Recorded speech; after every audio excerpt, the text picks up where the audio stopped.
नमस्कार दोस्तों। आज के इस वीडियो में आप सभी जानेंगे जो बीपीएससी जो फिर से री एग्ज़ाम होने वाला है, जो कि अगस्त में कैलेंडर जारी कर दिया गया है अभी हाल फिलहाल में। उसी को लेकर के हमने फिर से एक छोटा सा प्रयास शुरू किया है, जिसमें कि आपको ये बुक दिखाई दे रहा होगा जो कि समसामयिक घटना चक्र है और 2022 का न्यू एडिशन है। जिसके अंतर्गत बीपीएससी के जो प्रारंभिक परीक्षा में जितने भी प्रश्न आज तक पूछे गए हैं वो 66वीं से लेकर के नीचे 38वीं एग्जाम तक की, जो कि 1992 से 2020 तक के सभी प्रश्नों को शामिल किया गया है। इस हल प्रश्न पत्र में जितने भी समान अध्ययन के जो प्रश्न हैं, चाहे वो भारतीय इतिहास का हो, अर्थव्यवस्था का हो, राज्य व्यवस्था का हो, विज्ञान का हो, समसामयिक यानी कि घटना जो करंट का था उसका, विविध है, सामान्य भूगोल है, बिहार राज्य से संबंधित प्रश्न है और मैथ और रीजनिंग भी दिए गए हैं। तो ये जो बुक है एक कंप्लीट होल सब्जेक्ट है इसमें दिया हुआ है। आप इस चीज़ को देख सकते हैं और आपने पहले इसे कभी पढ़ा भी होगा। आज के इस वीडियो में आज ये पहला वीडियो होगा जिसमें कि हम शुरुआत करेंगे भारतीय इतिहास से। भारतीय इतिहास में सबसे पहले हम जानेंगे प्राचीन भारत का इतिहास। और ये जो वीडियो बनाने का मकसद है वो हम चाहते तो आपको स्क्रीन रिकॉर्ड करके भी दे सकते थे, मगर हमने इसको डायरेक्टली बुक से रिकॉर्ड करने का प्रयास किया है, ताकि जो कुछ भी इम्पोर्टेंट पॉइंट है वो मैं यहीं पर आपको अंडरलाइन कर दूं और उस पर आप ज़्यादा फोकस कर सकें, और साथ ही साथ इसके जितने भी डिटेल दिए गए हैं वह भी मैं आपको कराऊंगा। तो वीडियो को इसलिए हमने डायरेक्ट रिकॉर्ड किया है बाय बुक। तो आप लोग वीडियो को लास्ट तक पूरा देखा करें, इससे आपका जितने भी अब तक के प्रश्न पूछे गए हैं 66वीं बीपीएससी तक के, वो सभी प्रश्न आपको रिवाइज हो जाएंगे। और अच्छा एक तरीका होता है पढ़ने का कि जितना आप प्रीवियस ईयर क्वेश्चन को सॉल्व करते हैं उतना ही आपको समझ में आता है कि क्वेश्चन कहाँ से पूछे जाते हैं। और साथ ही साथ आप यह भी याद रखेंगे, ध्यान में रखेंगे कि इस बार जो 67th बीपीएससी हो रहा है वो री एग्ज़ाम हो रहा है, तो पेपर थोड़ा सा हार्ड होने की संभावना है, तो उस हिसाब से भी आप प्रिपेयर्ड हो जाएंगे। तो आइए चलिए बाकी बीच बीच में बात हम करते रहेंगे। आज का ये वीडियो का हम शुरुआत लेते हैं और जिसमें भारतीय इतिहास से हम शुरुआत करेंगे। और भारतीय इतिहास के शुरुआत से ही हम सबसे पहले जानेंगे भारत के इतिहास को हम जब 3 भागों में बांट करके पढ़ते हैं, उसी 3 भाग में से एक हमारा भाग होता है प्राचीन भारत का इतिहास। प्राचीन भारत के इतिहास में जो सबसे पहला प्रश्न है वो कहता है कि भारत में पशुपालन एवं कृषि के प्राचीनतम साक्ष्य प्राप्त हुए हैं। तो ध्यान रखेंगे कि भारत में जो पशुपालन और कृषि के प्राचीनतम साक्ष्य प्राप्त हुए हैं ये मेहरगढ़ से प्राप्त हुए, यानी कि ऑप्शन नंबर डी।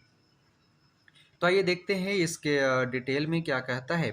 तो कहता है कि भारतीय उपमहाद्वीप में पशुपालन एवं कृषि का प्रारंभिक स्थल मेहरगढ़ को माना गया है।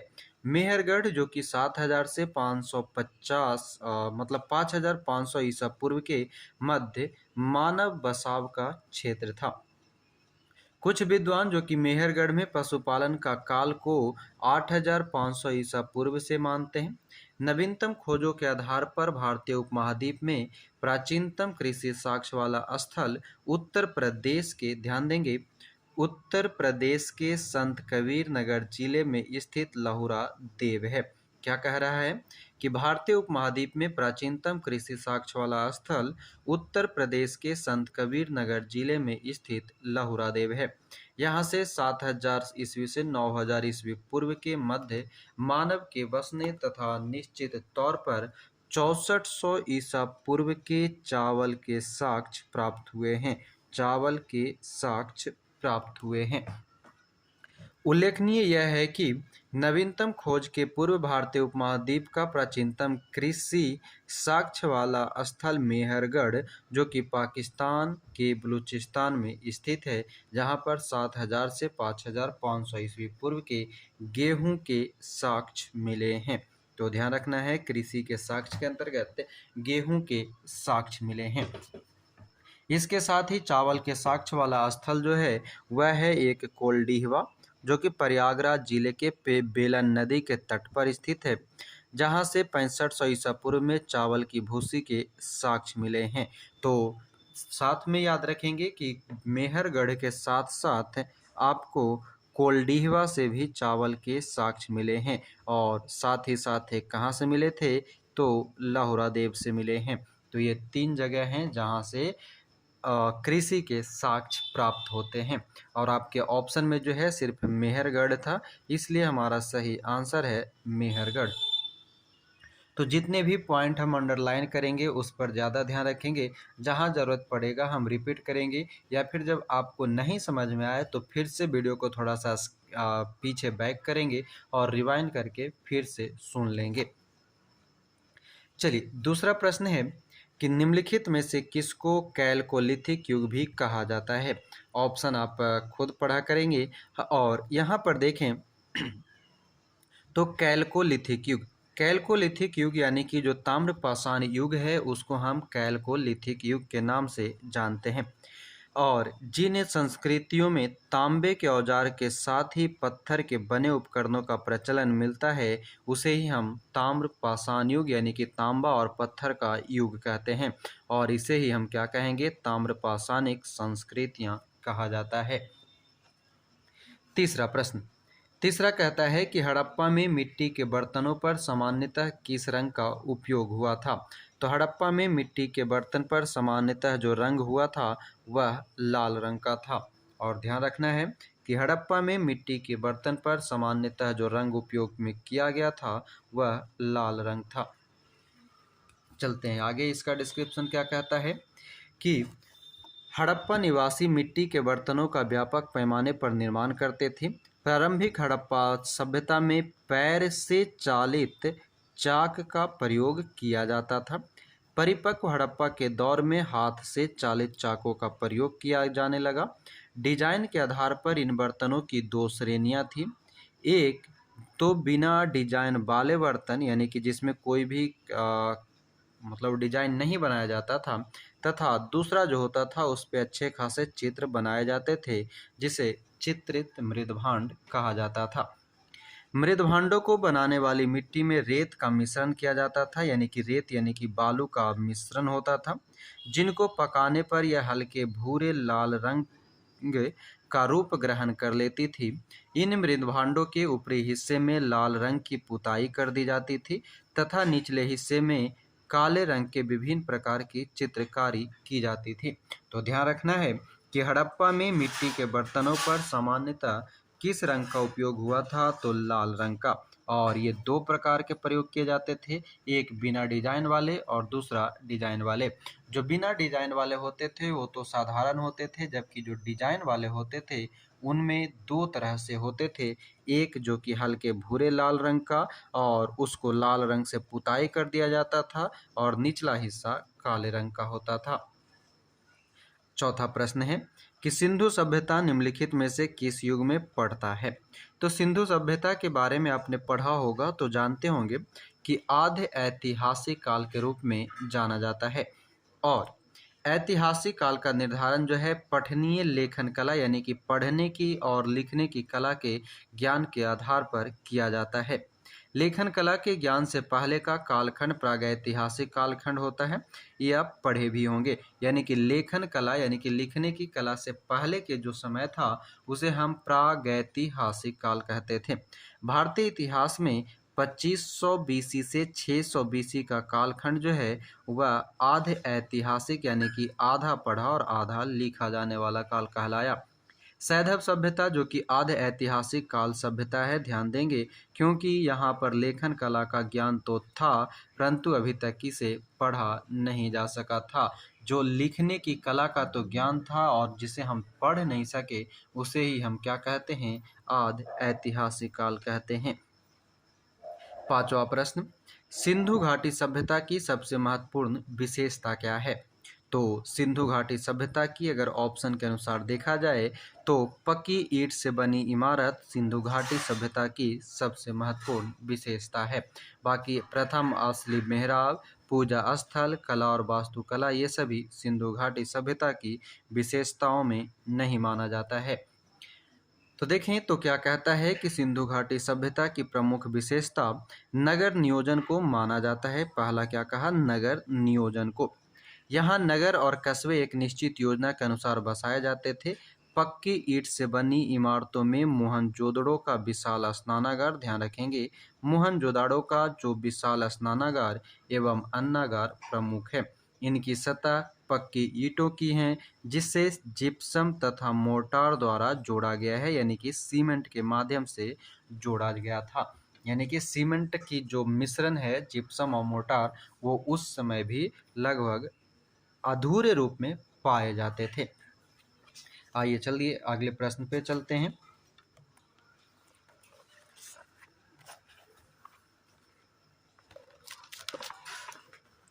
आगे कहता है 6 नंबर प्रश्न कि निम्नलिखित में से कौन सा एक हड़प्पा का बंदरगाह है? सिकंदरिया, लोथल, महास्थानगढ़ और नागपट्टनम। तो आपको आंसर यहाँ पर दिखाई दे रहा होगा, इसलिए ऑप्शन पढ़ने की जरूरत नहीं है मुझे नहीं लगता, क्योंकि ऑप्शन पढ़ेंगे टाइम थोड़ा ज़्यादा ही जाएगा। टाइम बर्बाद करने का समय अभी है नहीं, इसलिए ऑप्शन हम नहीं पढ़ेंगे। आप ऑप्शन को ज़रूर देखा करेंगे कि क्या है ऑप्शन और उनमें आंसर क्या होता है। आप ऑप्शन भी जरूर देखा करेंगे। तो देखिए प्रश्न क्या है कि कौन सा एक हड़प्पा का बंदरगाह है? तो लोथल एक बंदरगाह है। और लोथल कहाँ पर है? तो गुजरात के अहमदाबाद जिले में भोगवा नदी के किनारे स्थित है। तो ध्यान रखेंगे इसके ये तीनों पॉइंट इंपॉर्टेंट है कि लोथल कहाँ है तो गुजरात में है, और किस नदी के किनारे है तो भोगवा नदी के किनारे है। अगला प्रश्न है 7वां कि निम्न में से किस हड़प्पा कालीन स्थल से टेराकोटा का हल प्राप्त हुआ है? तो ऑप्शन के अनुसार देख लेंगे तो बनावली जो था यहाँ से टेराकोटा का हल प्राप्त हुआ है। और ये बनावली कहाँ है? तो हरियाणा के फतेहाबाद जिले में बनावली से टेराकोटा प्राप्त हुआ है। 8वां प्रश्न निम्न में से किस हड़प्पन नगर से जूते हुए खेतों के निशान मिले हैं? ये अक्सर ये प्रश्न पूछा जाता है। तो जूते हुए खेत की अगर पहचान की बात करें तो कालीबंगा से। आइए जानते हैं।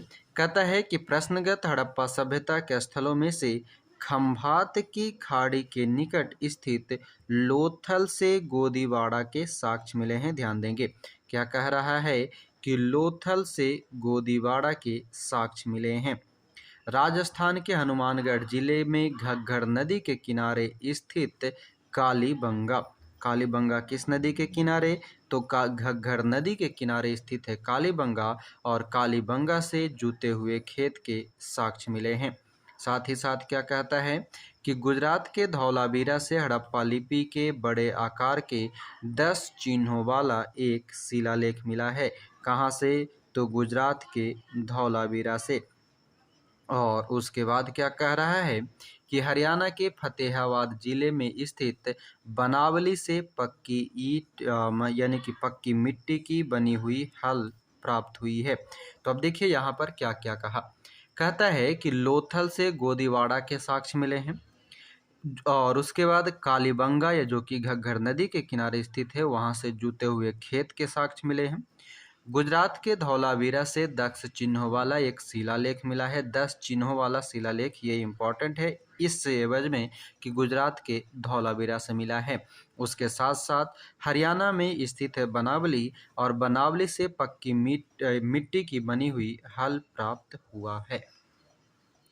अगला प्रश्न है 9 नंबर कि निम्नलिखित में से कौन हड़प्पा और मोहनजोदड़ो के उत्खनन से संबंधित नहीं थे? प्रश्न को ध्यान से पढ़ना है, नहीं थे। तो यहाँ पर सही आंसर हो जाएगा B.A. स्मिथ। B.A. स्मिथ का संबंध हड़प्पा और मोहनजोदड़ो के उत्खनन से नहीं है। बाकी R.D. Banerjee, K.N. Dixit, M.A. वत्स इन सभी का संबंध था। तो कहता है कि वर्ष 1921 में दयाराम साहनी ने हड़प्पा का सर्वेक्षण किया। वर्ष 1926 से 27 से वर्ष 1933-34 में माधव स्वरूप वत्स यानी कि MS बत्स हड़प्पा के उत्खनन कार्य से संबंधित रहे।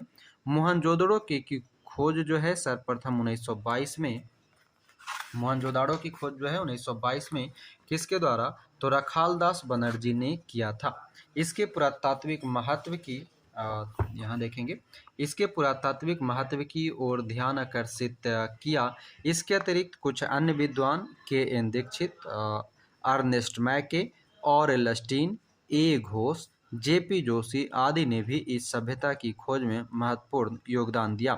यानी कि अतः स्पष्ट है कि B.A. स्मिथ हड़प्पा सभ्यता की खोज से संबंधित नहीं रहे, बल्कि B.A. स्मिथ भारतीय विद एवं कला इतिहासकार के रूप में प्रसिद्ध थे। तो यह भी ध्यान रखेंगे। आइए आगे देखते हैं।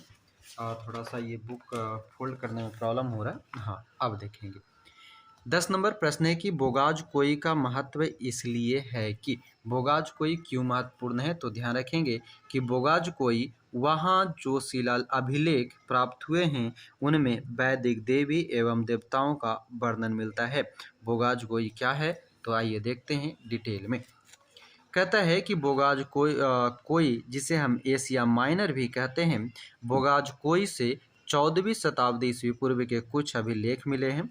इस अभिलेख में ऐसे राजाओं का उल्लेख आया है जिनके नाम आर्यों जैसे थे, जो संधियों के साक्षियों तथा रक्षों के लिए इंद्र, मित्र, वरुण एवं नासत्य देवताओं का आवाहन करते थे। इससे ज्ञात होता है कि वैदिक आर्य ईरान से होकर ही भारत में आए होंगे। यानी कि वैदिक आर्य जो है कहाँ से आए थे, तो ईरान से होकर भारत आए थे।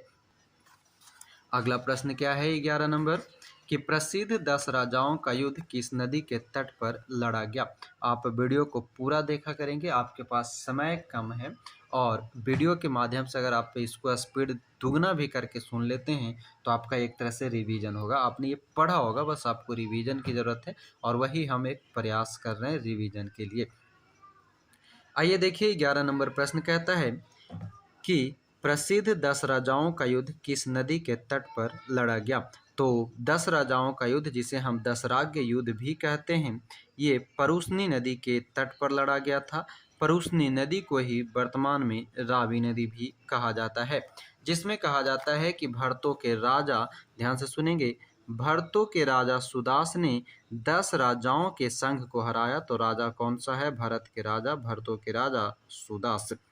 इस संघ के आर्यों के प्रमुख जन अनु, दू, यदु, पुरु और तुर्बुस तथा 5 लघु जनजातियों का समूह सम्मिलित था, जिसके पुरोहित विश्वामित्र थे। तो इम्पोर्टेंट ये रहेगा कि दसरा के युद्ध के समय जो 10 राजाओं का समूह था उसका पुरोहित कौन था, तो पुरोहित विश्वामित्र थे।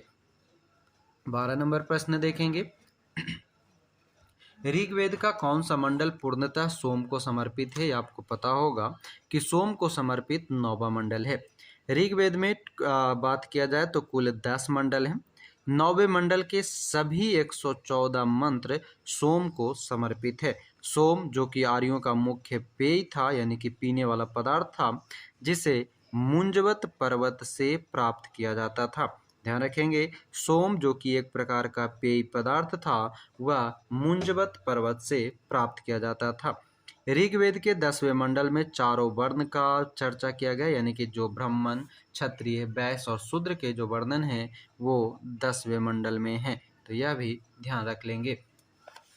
आगे आते हैं। अगला जो प्रश्न है 13 नंबर। 13वां प्रश्न कहता है कि ऋग्वेद संहिता का 9वां मंडल पूर्णतः किसको समर्पित है। तो देखिए प्रश्न रिपीट भी होता है। अभी 12 नंबर प्रश्न जो कि 1997-98 में पूछा गया था, उससे पहले 1995 में भी पूछा जा चुका है। तो देखिए 13 नंबर क्या हो जाएगा कि सोम और इस पेय का नामाकृत देवता जो कि 9वें मंडल में समर्पित है। 14 नंबर प्रश्न है कि गायत्री मंत्र किस पुस्तक में मिलता है। तो गायत्री मंत्र की अगर बात किया जाए तो ये ऋग्वेद में उल्लेखित है, जिसके रचनाकार कौन थे, तो विश्वामित्र थे। और गायत्री मंत्र ऋग्वेद के 3रे मंडल में वर्णित है। तो यह भी ध्यान रख लेंगे, गायत्री मंत्र का वर्णन ऋग्वेद के 3रा मंडल में, जबकि ऋग्वेद के 9वें मंडल में सोम का वर्णन किया गया है। अगला प्रश्न है 15 नंबर कि निम्न में से किस भारतीय दर्शन ने परमाणु सिद्धांत का प्रतिपादन किया। तो परमाणु सिद्धांत का प्रतिपादन वैशेषिक के द्वारा किया गया था, ध्यान रखेंगे। वैशेषिक दर्शन के अनुसार सृष्टि का निर्माण अणु से हुआ है, सृष्टि का निर्माण अणु से हुआ है और महर्षि कणाद इस दर्शन के प्रवर्तक थे। यानी कि वैशेषिक दर्शन के प्रवर्तक कौन हैं? तो महर्षि कणाद थे और इन्होंने ही परमाणु सिद्धांत का प्रतिपादन किया। प्रश्न है 16 नंबर कि महावीर स्वामी का जन्म कहाँ हुआ था। तो ये बात आ गया है महावीर स्वामी से और देखिए अक्सर ये रिपीट होते रहता है, 97, 5, 2011 इन सभी में रिपीट हुआ है। तो महावीर स्वामी के जन्म का बात किया जाए तो ये कुंडग्राम में हुआ है। अब जानते हैं डिटेल में क्या कहता है। तो कहता है कि महावीर स्वामी का जन्म कुंडग्राम या कुंडलपुर में, जो कि वैशाली के निकट स्थित है। इसलिए कभी कभी आपको वैशाली देखिए ऑप्शन में भी दिया और कुंडग्राम भी दिया है। तो कुंडग्राम एक्यूरेट आंसर है, वैशाली जो है जो कि उसके निकट में, यानी कि कुंडग्राम जो है वैशाली के अंतर्गत आता है। तो ध्यान रखना है, ऑप्शन दोनों ध्यान रख लेंगे जब एग्जाम में आए तो। और इनका जन्म कब हुआ था? 599 ईस्वी पूर्व यानी कि बीसी में। माता इनकी त्रिशला थी, त्रिशला जो कि बिहार के लिच्छवी गणराज्य के प्रमुख चेटक की बहन थी। तथा पिता कौन थे? सिद्धार्थ थे, जो कि ज्ञात्रिक क्षत्रिय के संघ के प्रधान थे। और अक्सर आपसे पूछा जाता है कि महावीर स्वामी किस वंश से संबंधित थे? तो ज्ञात्रिक क्षत्रिय वंश से संबंधित थे। इनके बड़े भाई का नाम, यानी कि महावीर स्वामी के बड़े भाई का नाम नंदी वर्धन था। कुछ प्राचीन संस्करण की एनसीईआरटी पुस्तकों में महावीर स्वामी का जन्म जो है 540 ईस्वी पूर्व भी दिया गया है, यानी कि इनके जन्म जो है वो विवादित है। इसी आधार पर अनेक अन्य प्रकाशनों ने भी यही जन्म तिथि अपने पुस्तकों में अंकित कर दिया, जिससे भ्रम की स्थिति उत्पन्न हुई है। महावीर स्वामी की सही जन्म तिथि 599 ईस्वी पूर्व ही उचित है। ध्यान रखेंगे, 599 ईस्वी पूर्व ही उचित है, क्योंकि महावीर स्वामी महात्मा बुद्ध के पहले के काल के हैं। ये देखिए इंपॉर्टेंट पॉइंट है। महावीर स्वामी जो हैं ये गौतम बुद्ध यानी कि महात्मा बुद्ध से पहले आए थे। और महात्मा बुद्ध का जन्म कब हुआ था? 563 ईस्वी पूर्व में हुआ था। और ध्यान रखेंगे कि बीसी जो होता है वो पीछे की ओर चलता है, यानी कि बड़ा डेट है वो पीछे माना जाता है, ठीक है। और एनसीईआरटी के नवीन संस्करणों में भी अब महावीर स्वामी का जन्म 599 ईस्वी पूर्व प्रकाशित हो चुका है, यानी कि अब जो है एक्यूरेट महावीर स्वामी का जन्म जो प्रमाणित हो चुका है वह 599 ईस्वी पूर्व है। आगे बढ़ते हैं। 17 नंबर प्रश्न कहता है कि महावीर जैन की मृत्यु निम्नलिखित में से किस नगर में हुई है। तो महावीर जैन की मृत्यु पावापुरी में हुआ है और इनका जन्म 599 ईस्वी पूर्व में वैशाली के निकट कुंडग्राम में हुआ था। पिता सिद्धार्थ ज्ञात्रिक क्षत्रियों के संघ के प्रधान थे, जो कि बज्जी संघ का एक प्रमुख सदस्य थे। 527 ईस्वी पूर्व के लगभग 72 वर्ष की आयु में राजगृह के समीप पावापुरी नामक स्थान पर उन्होंने शरीर त्याग दिया था। 18 नंबर प्रश्न, भगवान महावीर का प्रथम शिष्य कौन था। तो भगवान महावीर का अगर पहला शिष्य जो बना था वह जमाली था। तो आइए जानते हैं क्या कहता है। फिर से वही बात कुछ रिपीट किए गए हैं कि महावीर स्वामी का जन्म क्षत्रिय वंश में सिद्धार्थ के यहाँ, यानी कि सिद्धार्थ इनके पिता थे, सिद्धार्थ के यहाँ 599 ईसा पूर्व में हुआ था। उनकी पत्नी का नाम यशोदा था। उनसे एक प्रियदर्शना नाम की बेटी हुई। उसी पुत्री का विवाह जमाली नामक नाम के क्षत्रिय से कर दिया गया था, यानी कि इनका दामाद था, जो बाद में महावीर स्वामी का अनुयायी बन गया। उनका प्रथम शिष्य बना था। जमाली ने बाद में महावीर का विरोध किया और बहुरतवाद नामक एक संप्रदाय की शुरुआत की। ध्यान देंगे, बहुरतवाद नामक संप्रदाय की शुरुआत किसने किया? तो जमाली ने किया। 11 अन्य प्रधान शिष्य जिन्हें गंधर कहा जाता है। क्या कहा जाता है? 11 अन्य जो प्रधान शिष्य थे जिन्हें गंधर कहा जाता है निम्न प्रकार से थे। कौन कौन थे? तो इंद्रभूति, अग्निभूति और वायुभूति। इंद्रभूति, अग्निभूति और वायुभूति ये तीनों भाई थे। फिर आर्यव्यक्त, सुधर्मन, मंडिक पुत्र, मौर्यपुत्र, अकिमपत, अचल, मैत्रेय तथा प्रभास ये सभी गंधर थे, यानी कि 11 अन्य प्रधान शिष्य थे। अगला जो प्रश्न है हमारा 19 नंबर कि निम्नलिखित में से कौन सबसे पूर्वकालिक जैन ग्रंथ कहलाता है। तो सबसे पूर्वकालिक जैन ग्रंथ के रूप में जो जाना जाता है वह है 14 पूर्व। तो ऑप्शन नंबर सी हो जाएगा। बात करें अगर 14 पूर्व की तो प्राचीनतम जैन ग्रंथ है। 14 पूर्व क्या है तो एक प्रकार का प्राचीनतम जैन ग्रंथ है। अंतिम नंद राजा यानी कि जो धनानंद जो था, अंतिम नंद राजा के समय में संभुत विजय तथा भद्रबाहु संघ के अध्यक्ष थे तथा ये ही महावीर द्वारा प्रदत्त 14 पूर्वों के विषय में जानने वाले अंतिम व्यक्ति थे। 12 अंग में जैन सिद्धांतों का संकलन प्रथम जैन सभा में किया गया था। इसको फिर से एक बार समझेंगे। प्रश्न क्या कहा था कि निम्नलिखित में से कौन सबसे पूर्वकालिक जैन ग्रंथ कहलाता है। तो 14 पूर्व। 14 पूर्व क्या है तो प्राचीनतम जैन ग्रंथ है। अंतिम नंद राजा हुआ करता था धनानंद। धनानंद के समय में संभुत विजय तथा भद्रबाहु जो था वो संघ के अध्यक्ष हुआ करता था। और ये जो संभुत विजय और भद्रबाहु है यही महावीर द्वारा जो चलाए गए 14 पूर्वों के विषय के बारे में जानने वाला अंतिम व्यक्ति बना था। कौन तो संभुत विजय, भद्रबाहु, ये सभी। 12 अंग में जैन सिद्धांतों का संकलन प्रथम जैन सभा में किया गया है, यह भी याद रखेंगे। 20 नंबर प्रश्न है कि महात्मा बुद्ध ने अपना पहला धर्मचक्र प्रवर्तन किस स्थान पर दिया था। तो पहला धर्मचक्र प्रवर्तन वह सारनाथ में दी गई थी। ऑप्शन नंबर बी सही हो जाएगा। आइए चलते हैं आगे। उम्मीद करेंगे आपको ये हमारा छोटा सा प्रयास पसंद आ रहा होगा। तो एक और वीडियो को शेयर और लाइक जरूर करेंगे और कमेंट में हमारे ये प्रयास के बारे में आप क्या विचार रखते हैं वह भी जरूर बताएंगे। आइए देखते हैं। कहा जाता है कि 6 वर्षों की साधना, ये वर्ष भी याद रख लेंगे कि कितने वर्षों बाद ज्ञान की प्राप्ति या जो भी है वो प्राप्त हुआ था। तो देखिए कहता है कि 6 वर्षों की साधना के बाद 35 वर्ष की अवस्था में वैशाख पूर्णिमा की रात्रि को एक पीपल वृक्ष के नीचे गौतम बुद्ध को ज्ञान प्राप्त हुआ। ज्ञान प्राप्ति के बाद ही वे बुद्ध कहलाए। ज्ञान प्राप्ति के बाद गौतम बुद्ध ने अपने मत का प्रचार प्रारंभ किया। उरुवेला यानी कि जो उरुवेला बोधगया को कहा जाता था, उरुवेला से वो सबसे पहले ऋषि पतनम जो कि वर्तमान में सारनाथ के रूप में जाना जाता है, उरुवेला से वो सबसे पहले ऋषि पतनम आए। यहाँ उन्होंने 5 ब्राह्मण सन्यासियों को पहला उपदेश दिया। इस प्रथम उपदेश को ही धर्मचक्र प्रवर्तन कहा जाता है। ठीक है, कभी कभी पूछता है कि धर्मचक्र प्रवर्तन का अर्थ क्या है।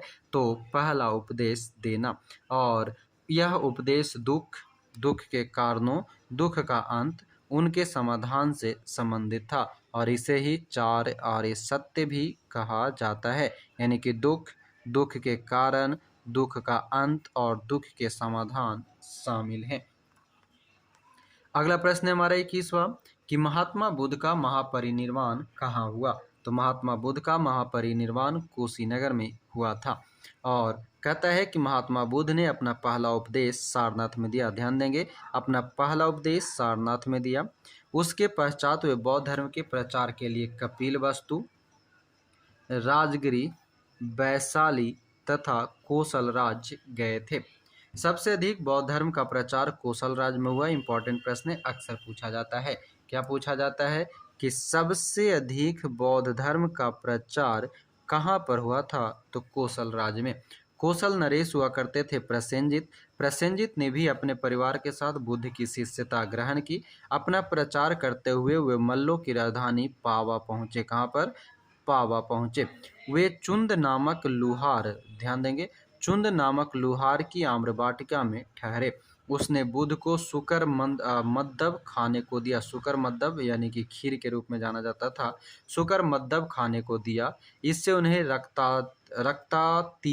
रक्तातिसार हो गया और भयानक पीड़ा उत्पन्न हुई। इस वेदना के बाद भी वे कुशीनारा यानी कि कुशीनगर मल्लगन राज की राजधानी था, वहां पहुंचे। यहीं 483 ईस्वी पूर्व में 80 वर्ष की अवस्था में उन्होंने शरीर त्याग दिया और इसे ही बौद्ध ग्रंथों में महापरिनिर्वाण कहा गया है। तो ध्यान रखेंगे खिलाया कौन था, तो चुंद नाम का व्यक्ति था लुहार, और उसका एक वाटिका था आम्र वाटिका। वो खाए क्या थे, तो शुकर मद्दब खाए थे। उसके कारण बीमारी कौन सी हो गई, रक्तातिसार हो गया, और उसके कारण भी वहाँ से पावा से उठ करके वो कुशीनगर पहुँच गए, और कुशीनगर में उनकी मृत्यु हो जाता है। अगला प्रश्न है 22 नंबर कि त्रिपिटक किसकी धार्मिक पुस्तक है। त्रिपिटक किसकी धार्मिक पुस्तक है, तो बौद्ध का है। और देखिए क्या कहता है, कहता है कि त्रिपिटक बौद्ध धर्म ग्रंथों में सर्वाधिक महत्वपूर्ण है। बुद्ध की मृत्यु के बाद उनकी शिक्षाओं को संकलित कर 3 भागों में बांटा गया। शिक्षाओं को संकलित करके क्या किया गया, 3 भागों में बांटा गया। इसे ही त्रिपिटक कहा गया। पहला जो हुआ विनय पिटक। विनय पिटक जो कि संघ संबंधी नियम तथा आचार की शिक्षा करता है। सॉरी। दूसरा होता है सुत्त पिटक। सुत्त पिटक जो कि महात्मा बुद्ध के वचन का वर्णन है। और तीसरा होता है अभिधम पिटक। अभिधम पिटक जो कि दार्शनिक सिद्धांत के बारे में बताता है। तो ये तीनों पिटक याद रखेंगे। विनय पिटक में किसका वर्णन है, तो संघ संबंधी नियम और आचार की शिक्षाएं दी जाती है। सुत्त पिटक के अंतर्गत क्या है, तो महात्मा बुद्ध के वचन हैं। अभिधम पिटक की बात करें तो दार्शनिक सिद्धांत है। अगला प्रश्न है कि त्रिरत्न या तीन रत्न जैसे सटीक ज्ञान, सच्ची आस्था और सटीक क्रिया निम्न में से किससे संबंधित है। तो ये सभी किससे संबंधित है, तो इसका सही आंसर हो जाएगा त्रिरत्न। त्रिपिटक और त्रिरत्न ध्यान रखिएगा। त्रिपिटक जो कि बौद्ध धर्म से संबंधित है, जबकि जो त्रिरत्न है, त्रिरत्न यानी कि 23 नंबर का जो सही आंसर हो जाएगा वह होगा जैन धर्म। तो ऑप्शन नंबर सी, त्रिरत्न का संबंध जैन धर्म से है। देखिए कहता है कि जैन धर्म में मोक्ष के लिए 3 साधन आवश्यक बताए गए हैं। सम्यक दर्शन यानी कि सम्यक धारण, सम्यक चरित्र एवं सम्यक ज्ञान। इन तीनों को ही जैन धर्म में त्रिरत्न भी कहा गया है। अगला प्रश्न है कि निम्नलिखित में से कौन सी बात बौद्ध धर्म तथा जैन धर्म में समान नहीं है। ऑप्शन को ध्यान से पढ़ेंगे, प्रश्न को भी। तो आत्मदमन, आत्मदमन की जो बात है वो बौद्ध धर्म और जैन धर्म में समान नहीं है। बाकी अहिंसा, वेदों के प्रति उदासीनता, रीति व रिवाज की अस्वीकृति, ये सभी समान है दोनों में। कहता है कि गौतम बुद्ध ने मध्यम मार्ग का उपदेश दिया। ध्यान देंगे, गौतम बुद्ध ने मध्यम मार्ग का उपदेश दिया। वे मोक्ष के लिए कठोर साधना एवं काया कलेश में विश्वास नहीं करते थे। ठीक है।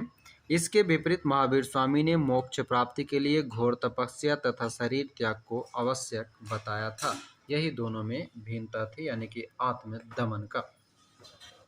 बोधगया में बोधि वृक्ष अपने वंश की इस पीढ़ी का है, यानी कि किस पीढ़ी का है, तो 5वीं पीढ़ी का। ये 2008 में पूछा गया प्रश्न है। तो देखिए क्या कहता है कि महाबोधि मंदिर स्थित वर्तमान बोधि वृक्ष वह नहीं है जिसके नीचे बैठकर महात्मा बुद्ध ने ज्ञान प्राप्त किया था। हेनसोंग के अनुसार उस मूल वृक्ष को 7वीं शताब्दी में सम्राट शशांक ने नष्ट कर दिया था। किसके अनुसार, हेनसोंग के अनुसार। ठीक है। इसके बाद इस स्थान पर 2 और वृक्ष रोपित हुए और नष्ट हुए। वर्तमान वृक्ष जिसे हम देख रहे हैं यह 5वीं पीढ़ी का है, जिसे अलेक्जेंडर कनिंघम ने लगवाया था। इंपॉर्टेंट है, 5वीं पीढ़ी का जो पेड़ है उसे लगवाया कौन है, तो अलेक्जेंडर कनिंघम ने। यह वृक्ष पूरी तरह संरक्षित और केवल इससे गिरी हुई पत्तियों को ही छूने एवं उठाने का अधिकार है। एक अन्य तथ्य के अनुसार यह वृक्ष क्रमशः 2 बार सम्राट अशोक, 1 बार पुष्यमित्र शुंग, 1 बार पूर्व बर्मा तथा अंत में कनिंघम द्वारा लगवाया गया। क्या कह रहा है कि यह जो वृक्ष है 2 बार सम्राट अशोक द्वारा, 1 बार पुष्यमित्र शुंग द्वारा, 1 बार पूर्व बर्मा द्वारा और अंत में कनिंघम द्वारा लगवाया गया। अतः यह 6ठी पीढ़ी का वृक्ष है। वर्तमान में किस पीढ़ी का है, 6ठी पीढ़ी का वृक्ष है। बिहार सरकार के पर्यटन विभाग की वेबसाइट पर इसे 5वीं पीढ़ी का बताया गया है। तथ्यों में विवाद होने के कारण बिहार लोक सेवा आयोग ने इस प्रश्न को मूल्यांकन से बाहर कर दिया था, यानी कि यह प्रश्न विवादित था। ठीक है। चलिए आगे जो प्रश्न है 26 की बराबर की गुफाओं का उपयोग किसने आश्रय गृह के रूप में किया था। बराबर की गुफा, तो इसको आजीविकों ने आश्रय गृह के रूप में प्रयोग किया था। क्या कहता है कि मौर्य युग में पर्वत गुफाओं को काटकर निवास स्थान बनाने की कला का पूर्ण विकास हुआ। ध्यान देंगे, मौर्य युग में पर्वत गुफाओं को काटकर जो निवास करने की जो प्रकृति है वो उसका विकास हुआ। अशोक तथा उसका पौत्र था दशरथ। अशोक और उसके पौत्र दशरथ के समय में बराबर तथा नागार्जुनी पहाड़ी को काटकर आजीविकों के लिए आवास बनाए गए थे। अशोक के समय बराबर पहाड़ी की गुफाओं में सुदामा की गुफा तथा कर्ण चौपड़ नामक गुफा सर्वप्रसिद्ध था। ऐसे सुदामा, कर्ण चौपड़, विश्व झोपड़ी, इस तरह से उसके कुल 4 गुफा बनाया था। आगे देखिए, 27वां है कि आजीवक संप्रदाय के संस्थापक कौन थे। तो आजीवक संप्रदाय के संस्थापक मखली गोसाल को माना जाता है। मखली गोसाल प्रारंभ में महावीर के शिष्य थे। ध्यान देंगे, प्रारंभ में महावीर के शिष्य थे, किंतु बाद में मतभेद के चलते उन्होंने महावीर की शिष्यता त्याग कर आजीवक नामक स्वतंत्र संप्रदाय की स्थापना की। इसका मत क्या था, तो नियतिवाद कहा जाता था। मत आजीवक संप्रदाय का कैसा है, तो नियतिवाद कहा जाता है, जिसके अनुसार संसार की प्रत्येक वस्तु भाग्य के द्वारा पूर्व नियंत्रित एवं संचालित होती है। 28वां प्रश्न, पाटलिपुत्र के संस्थापक थे। तो पाटलिपुत्र के संस्थापक उदयन को माना जाता है। पाटलिपुत्र की स्थापना अजातशत्रु के उत्तराधिकारी उदयन ने गंगा और सोन नदी के संगम पर एक किला बनाकर किया। कौन, तो अजातशत्रु के उत्तराधिकारी उदयन ने। इसने मगध साम्राज्य की राजधानी राजगृह से पाटलिपुत्र स्थानांतरित की। यह नगर शिशुनाग वंश, नंद वंश और मौर्य वंश की भी राजधानी रही। कौन, तो पाटलिपुत्र। शिशुनाग वंश, नंद वंश और मौर्य वंश की राजधानी रही थी। प्रश्न है कि किस शासक द्वारा सर्वप्रथम पाटलिपुत्र का राजधानी के रूप में चयन किया गया। तो उदयन द्वारा किया गया था। और हर्यक वंशीय शासक उदयन, जिसे उदयभद्र भी कहा जाता है, उदयभद्र के शासनकाल की सर्वप्रमुख घटना गंगा एवं सोन नदियों के संगम पर पाटलिपुत्र नगर की स्थापना है। उसने राजगृह से इसी नव स्थापित नगर में अपनी राजधानी स्थानांतरित की थी। 30वां प्रश्न, निम्नलिखित में से किस राजा ने पाटलिपुत्र बसाया था। तो पाटलिपुत्र बसाने की अगर बात किया जाए तो उदयन ने किया था। ऑप्शन नंबर डी हो जाएगा। कहता है मगध नरेश उदयन के शासनकाल की सर्वप्रमुख घटना गंगा और सोन नदी के संगम पर पाटलिपुत्र नामक नगर की स्थापना है। उसने राजगृह से इसी स्थान पर अपनी राजधानी स्थानांतरित की। तो प्रश्न देखिए, कहीं न कहीं घूम फिर करके एक ही जैसा रिपीट होता है, इसलिए हमने कहा कि प्रीवियस ईयर को हमेशा अच्छे से पढ़ना चाहिए। आपको कम से कम 30 से 40 प्रश्न जो है, कभी कभी ज़्यादा भी प्रश्न आपको रिपीट दिख जाते हैं पूरे प्रीवियस क्वेश्चन के, जो ये प्रीवियस ईयर के प्रश्न होते हैं उससे।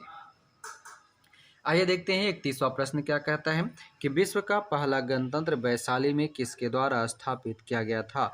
तो लिच्छवी के द्वारा किया गया था। और वैशाली के लिच्छवियों ने विश्व का पहला गणतंत्र स्थापित किया।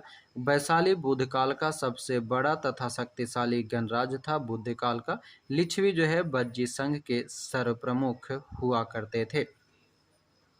अगला प्रश्न है कि मगध की प्रारंभिक राजधानी कौन सी थी। तो मगध की प्रारंभिक राजधानी राजगृह या गिरिब्रज है।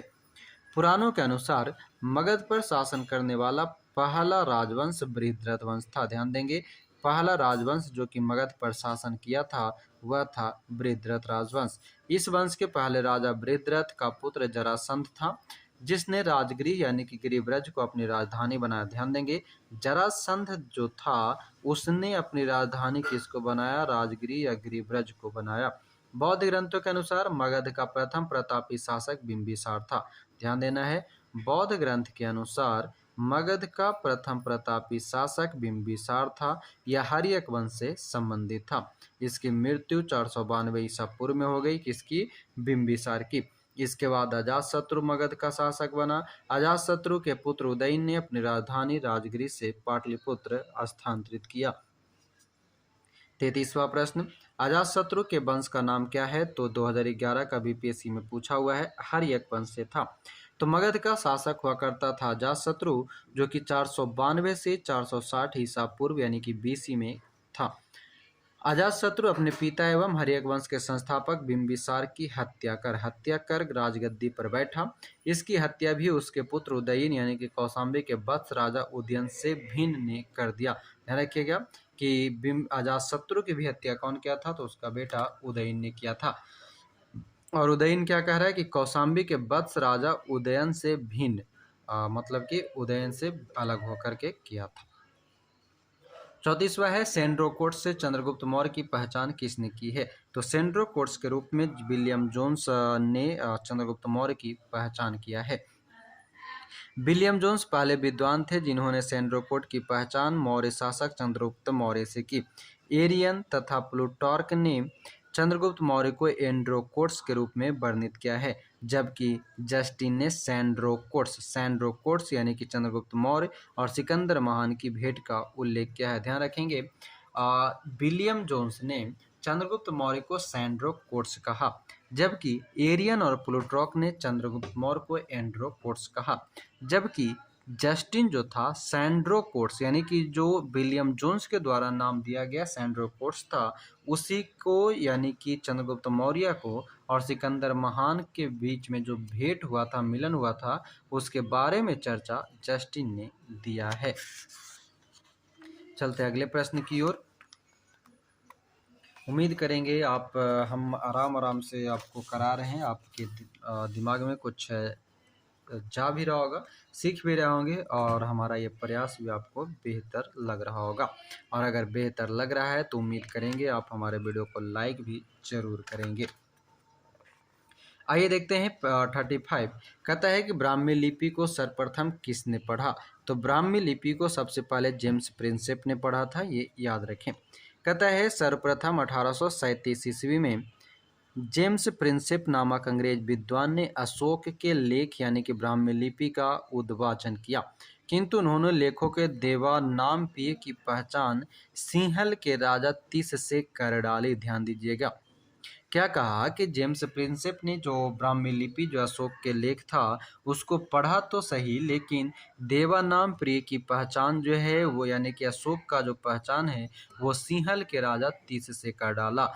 कालांतर में यह तथ्य प्रकाश में आया कि सिंहली अनुश्रुतियां दीपवंश तथा महावंश में एक उपाधि अशोक के लिए प्रयुक्त की गई है। ध्यान रखिएगा कि सिंहली अनुश्रुतियां क्या है, तो दीपवंश और महावंश जो है उसके अंतर्गत ये उपाधि अशोक को ही दी गई है, यानी कि सिंहली।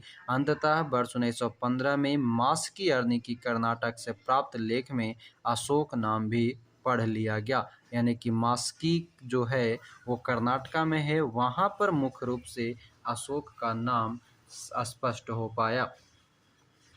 अगला प्रश्न है 36 कि मेगास्थनीज की पुस्तक का नाम क्या है, तो मेगास्थनीज के पुस्तक का नाम इंडिका है, ऑप्शन नंबर डी।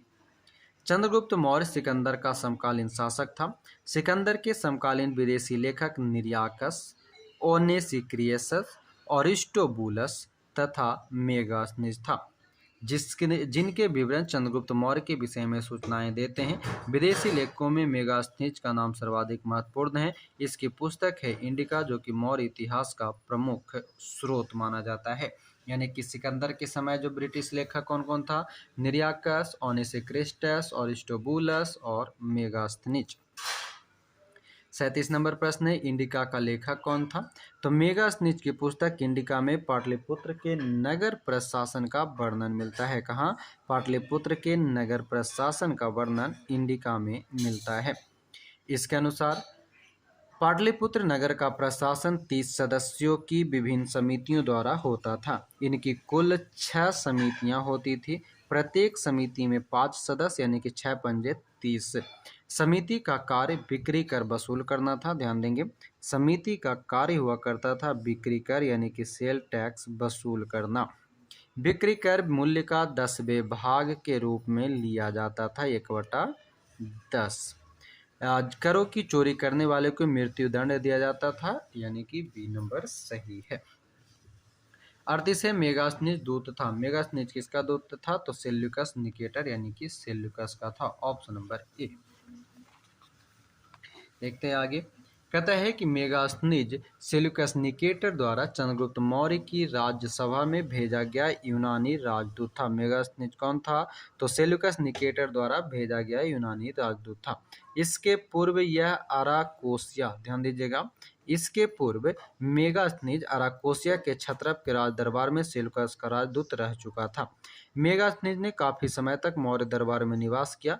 भारत में उसने जो कुछ भी देखा सुना उसे उसने इंडिका नामक अपने ग्रंथ से लिपिबद्ध किया है। अगला प्रश्न है 39, अंतिम मौर्य सम्राट था। अंतिम मौर्य सम्राट की बात करें तो बृहद्रथ था, ऑप्शन नंबर डी। अंतिम मौर्य शासक बृहद्रथ था। बृहद्रथ की हत्या उसके सेनापति पुष्यमित्र शुंग के द्वारा 184 ईस्वी पूर्व में कर दी गई थी। 40वां प्रश्न, किस अभिलेख में रुद्रदामन प्रथम की विभिन्न उपलब्धियां वर्णित है? रुद्रदामन के प्रथम की जो उपलब्धि है वह जूनागढ़ अभिलेख से प्राप्त होता है। गुजरात के जूनागढ़ से रुद्रदामन यानी कि 130 से 150 ईस्वी, है ना, गुजरात के जूनागढ़ से रुद्रदामन का एक अभिलेख प्राप्त हुआ। यह जिस शिला पर उत्कीर्ण है उसी पर अशोक के 14 प्रज्ञापनों की एक प्रति तथा, ध्यान दीजिएगा, उसी शिलालेख पर अशोक के 14 प्रज्ञापनों की एक प्रति तथा स्कंदगुप्त के 2 लेख भी खुदे हुए हैं। यह विशुद्ध संस्कृत भाषा तथा ब्राह्मी लिपि में लिखा गया है। इसमें रुद्रदामन की वंशावली, विजय, शासन, व्यक्तित्व आदि पर सुंदर प्रकाश डाला गया है। यह अभिलेख अब तक प्राप्त संस्कृत अभिलेखों में सर्वाधिक प्राचीन है। संस्कृत अभिलेख में सर्वाधिक प्राचीन अभिलेख कौन सा? तो जूनागढ़ अभिलेख है। प्रश्न 41वां, कि निम्नलिखित राजाओं में से किसका जैन धर्म के प्रति भारी झुकाव था? तो जैन धर्म के प्रति जो झुकाव था सबसे ज्यादा खारवेल का था। बात करें तो कहता है कि कलिंग का चेदी वंशीय शासक खारवेल प्राचीन भारतीय इतिहास के महानतम सम्राटों में से एक था। कौन? खारवेल। ओडिशा यानी कि ओडिशा प्रांत के भुवनेश्वर से 3 मील की दूरी पर स्थित उदयगिरी पहाड़ी की हाथी गुम्फा से एक बिना तिथि, ध्यान दीजिएगा, एक बिना तिथि का अभिलेख प्राप्त हुआ। यह अभिलेख खारवेल का इतिहास जानने का एकमात्र स्रोत है। कौन सा? तो हाथी गुम्फा अभिलेख, जो कि खारवेल की स्थिति जानने का एकमात्र अभिलेख है। इसका जैन धर्म के प्रति भारी झुकाव था। हाथी गुम्फा अभिलेख प्राकृत भाषा में लिखी गई है। हाथी गुम्फा अभिलेख की भाषा कैसी है? तो प्राकृत भाषा है। आगे चलते हैं 42वां प्रश्न, कलिंग नरेश खारवेल का संबंध था। तो कलिंग नरेश खारवेल का जो संबंध है वो किससे है? ध्यान से देखिए। तो सही आंसर हो जाएगा या ऑप्शन नंबर ई यहाँ पर दे रहा है, यानी कि कहता है कि कलिंग के चेदी राजवंश, कलिंग के चेदी राजवंश का संस्थापक महामेघवाहन नामक व्यक्ति था। कलिंग में चेदी राजवंश था और चेदी राजवंश का जो संस्थापक है महामेघवाहन नामक व्यक्ति था। अतः इस वंश का नाम महामेघवाहन वंश भी पड़ गया। इस वंश का सर्वाधिक शक्तिशाली शासक खारवेल हुआ। खारवेल के इतिहास अध्ययन का एकमात्र साधन हाथी गुम्फा अभिलेख है। और देखिए यहाँ पर ऑप्शन नंबर ई क्यों दिया, यानी कि उपरोक्त में से एक से अधिक इसका आंसर है, क्योंकि यहाँ पर आप देखेंगे तो आपको दिखाई देगा यहाँ पर पिछले पृष्ठ में कि महामेघवाहन और चेदी दोनों ऑप्शन में दिए हुए हैं, इसलिए। चलते हैं अगला प्रश्न की ओर। प्रश्न कहता है 43 की प्राचीन भारत का नेपोलियन किसे कहा जाता है? तो प्राचीन भारत का नेपोलियन समुद्रगुप्त को कहा जाता है। और ये किसने कहा? तो विंसेंट स्मिथ ने अपनी रचना early history of India, early history of India में समुद्रगुप्त की वीरता एवं विजयों पर मुग्ध होकर उसे भारतीय नेपोलियन की संज्ञा दी। समुद्रगुप्त की विजयों का वर्णन प्रयाग प्रशस्ति में मिलता है और प्रयाग प्रशस्ति के लेखक हरिसेन थे। क्या कहा कि चंद्रगुप्त मौर्य को भारतीय नेपोलियन किसने कहा है? तो विंसेंट स्मिथ ने, और उसकी रचना क्या थी? Early history of India. प्रश्न है कि गुप्त सम्राट जिसने हुनों को पराजित किया। तो हुनों को पराजित करने वाला गुप्त सम्राट स्कंदगुप्त को माना जाता है। देखिए क्या कहता है कि हुनों का पहला भारतीय आक्रमण गुप्त सम्राट स्कंदगुप्त के शासनकाल में 455 ईस्वी में हुआ। तथा स्कंदगुप्त के हाथों वे बुरी तरह परास्त हुए। यूएस राय के अनुसार इस हुन आक्रमण का नेता खुशनेवाज। हुन आक्रमण का नेता कौन था? खुशनेवाज। यह आक्रमण एक धावा मात्र रहा और देश के ऊपर इसका कोई तत्कालीन प्रभाव नहीं पड़ा, किंतु परोक्ष रूप से इसने गुप्त साम्राज्य के पतन की गति को तेज कर दिया। स्कंदगुप्त की मृत्यु के बाद 5वीं शताब्दी के अंत तथा 6ठी शताब्दी के प्रारंभ में उत्तर पश्चिम के कई क्षेत्रों पर हुनों ने कब्जा कर लिया था। यानी कि 5वीं और 6ठी शताब्दी के बीच में हुनों का आक्रमण हो चुका था, यानी कि कब्जा हो चुका था। प्रश्न है कि किस प्रकार की भूमि को अप्रहत कहा जाता है? अक्सर ये पूछा जाता है। तो अप्रहत जो है बिना जोती हुई जंगली भूमि को कहा जाता है। बिना जोती हुई जंगली भूमि को अप्रहत के नाम से जाना जाता है। कहता है कि बिना जोती हुई भूमि यानी कि उबा भूमि जिस पर खेती न की गई हो, अप्रहत भूमि कहा जाता है। यह गुप्तकालीन राज व्यवस्था का एक पद है। क्या है? एक पद है। 46वां प्रश्न है कि चीनी यात्री संयुगन ने भारत की यात्रा की थी कब? तो चीनी यात्री सुंग युन ने भारत की यात्रा की थी 515 ईस्वी से 520 ईस्वी में। चीनी यात्री सुंग युन ने 518 ईस्वी में भारत आया। कब? 518 ईस्वी में भारत आया। इसने अपने 3 वर्षों की यात्रा में बौद्ध धर्म की प्रतियां एकत्रित की थी। कितना?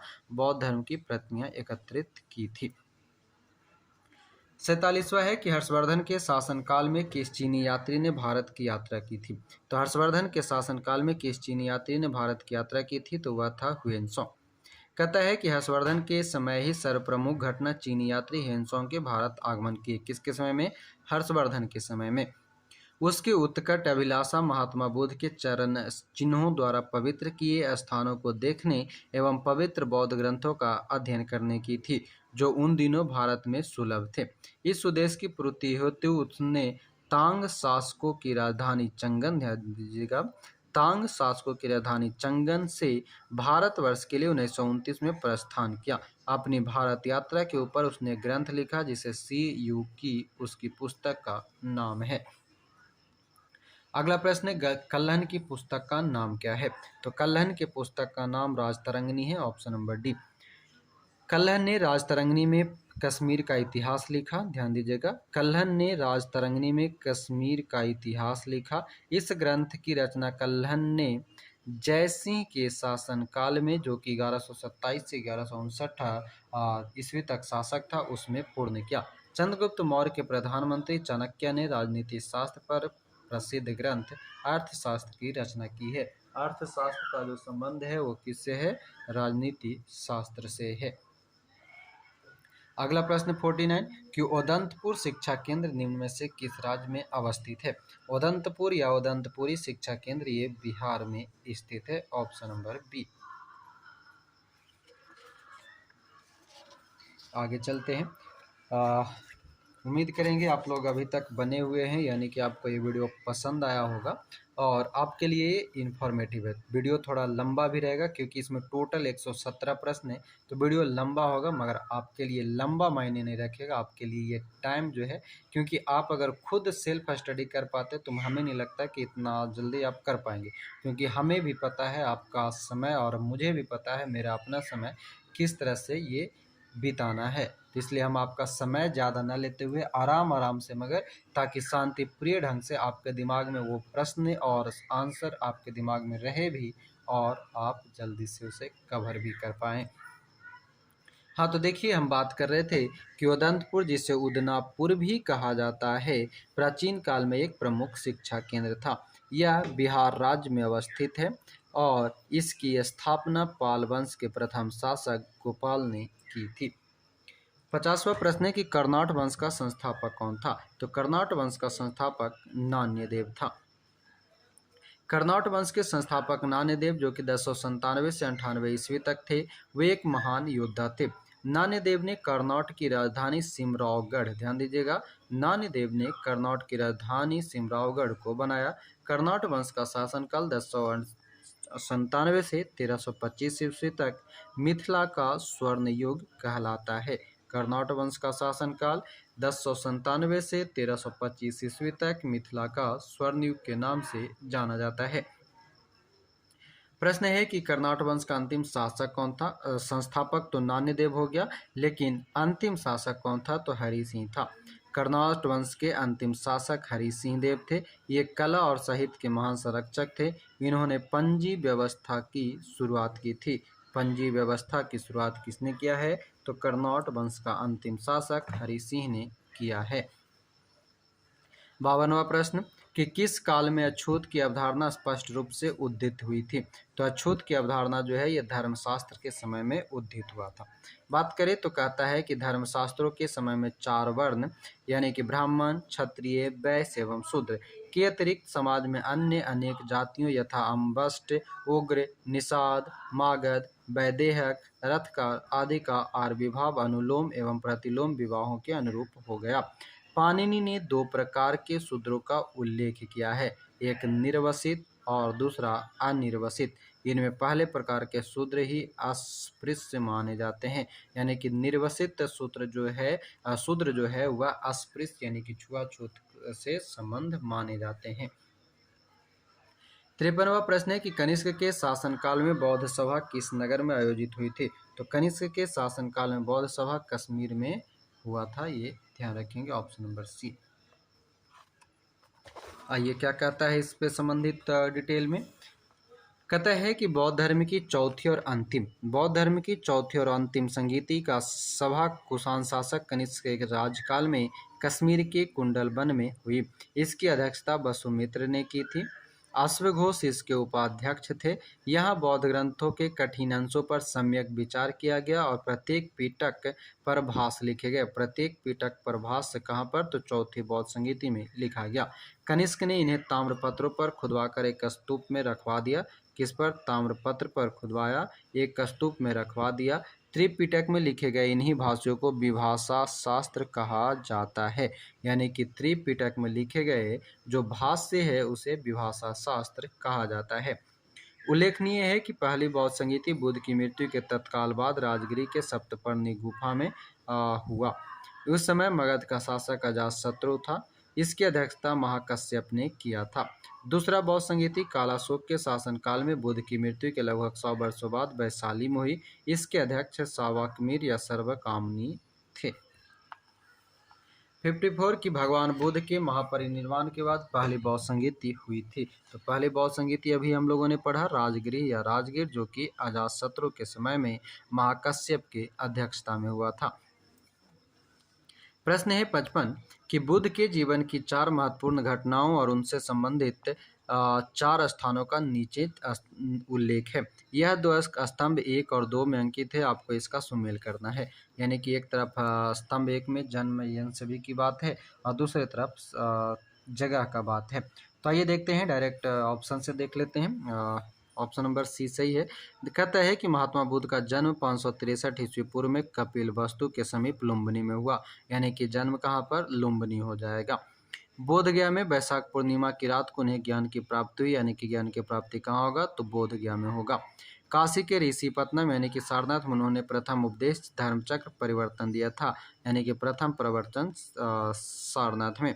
एवं कुशीनगर में उनका निधन हुआ, जिसे बौद्ध ग्रंथ साहित्य में महापरिनिर्वाण कहा गया, यानी कि निधन कहाँ पर, तो कुशीनगर में। इस प्रकार ऑप्शन नंबर सी।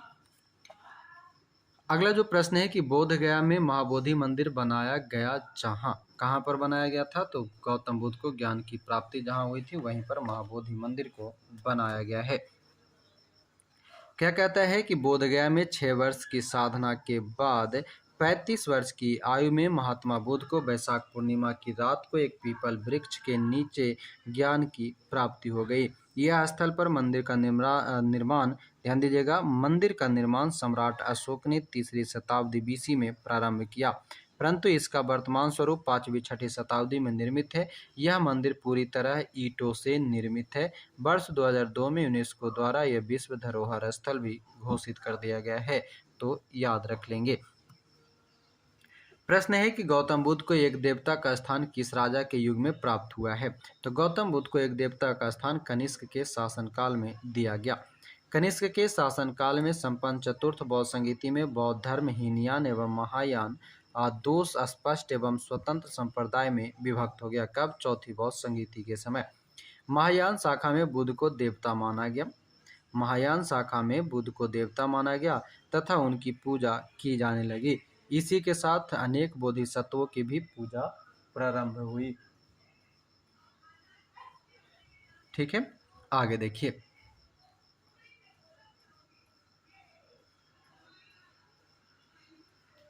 अगला है 58। कहता है कि ईसा पूर्व छठी सदी में विश्व की प्रथम गणतंत्रात्मक व्यवस्था कहाँ थी? क्या कह रहा है कि ईसा पूर्व छठी सदी में विश्व की प्रथम गणतंत्रात्मक व्यवस्था कहाँ थी? तो कहता है ईसा पूर्व छठी सदी में वैशाली हो जाएगा आंसर। विश्व की प्रथम गणतंत्रात्मक व्यवस्था वैशाली में थी। वस्तुतः छठी सदी में जहाँ महाजनपदों में राजतंत्रात्मक, ध्यान देंगे, छठी सदी में जहाँ महाजनपद में राजतंत्रात्मक शासन व्यवस्था थी, वहीं बज्जी तथा मल नामक दो राज्यों में गणतंत्र शासन व्यवस्था था। इंपॉर्टेंट है, बज्जी और मल। बज्जी और मल नामक दो राज्यों में गणतंत्रात्मक शासन व्यवस्था प्रचलित थी। बज्जी 8 राज्यों का एक संघ था। बज्जी 8 राज्यों का एक संघ था जिसमें वैशाली के लिच्छवी सर्वाधिक शक्तिशाली हुआ करता था। 59 है कि 16 महाजनपदों की सूची उपलब्ध है किसमें? तो 16 महाजनपद की चर्चा अंगुत्तर निकाय से मिलता है। बौद्ध ग्रंथ अंगुत्तर निकाय में 16 महाजनपद की सूची उपलब्ध है। इन्हें 16 महाजनपद भी कहा जाता है। ये 16 महाजनपद कौन कौन है? अंग, मगध, काशी, कौशल, बज्जी, मल, चेदी, वत्स, कुरु, पांचाल, मत्स्य, सूरसेन, अस्मक, अवंती, गांधार और कंबोज। कहता है कि इन सभी महाजनपदों में एकमात्र महाजनपद अस्मक दक्षिण भारत में स्थित है। जनबसभ सूत्र में केवल 12 राज्यों के ही नाम मिलते हैं। किसमें? जनबसभ में केवल 12 राज्यों के ही नाम मिलते हैं।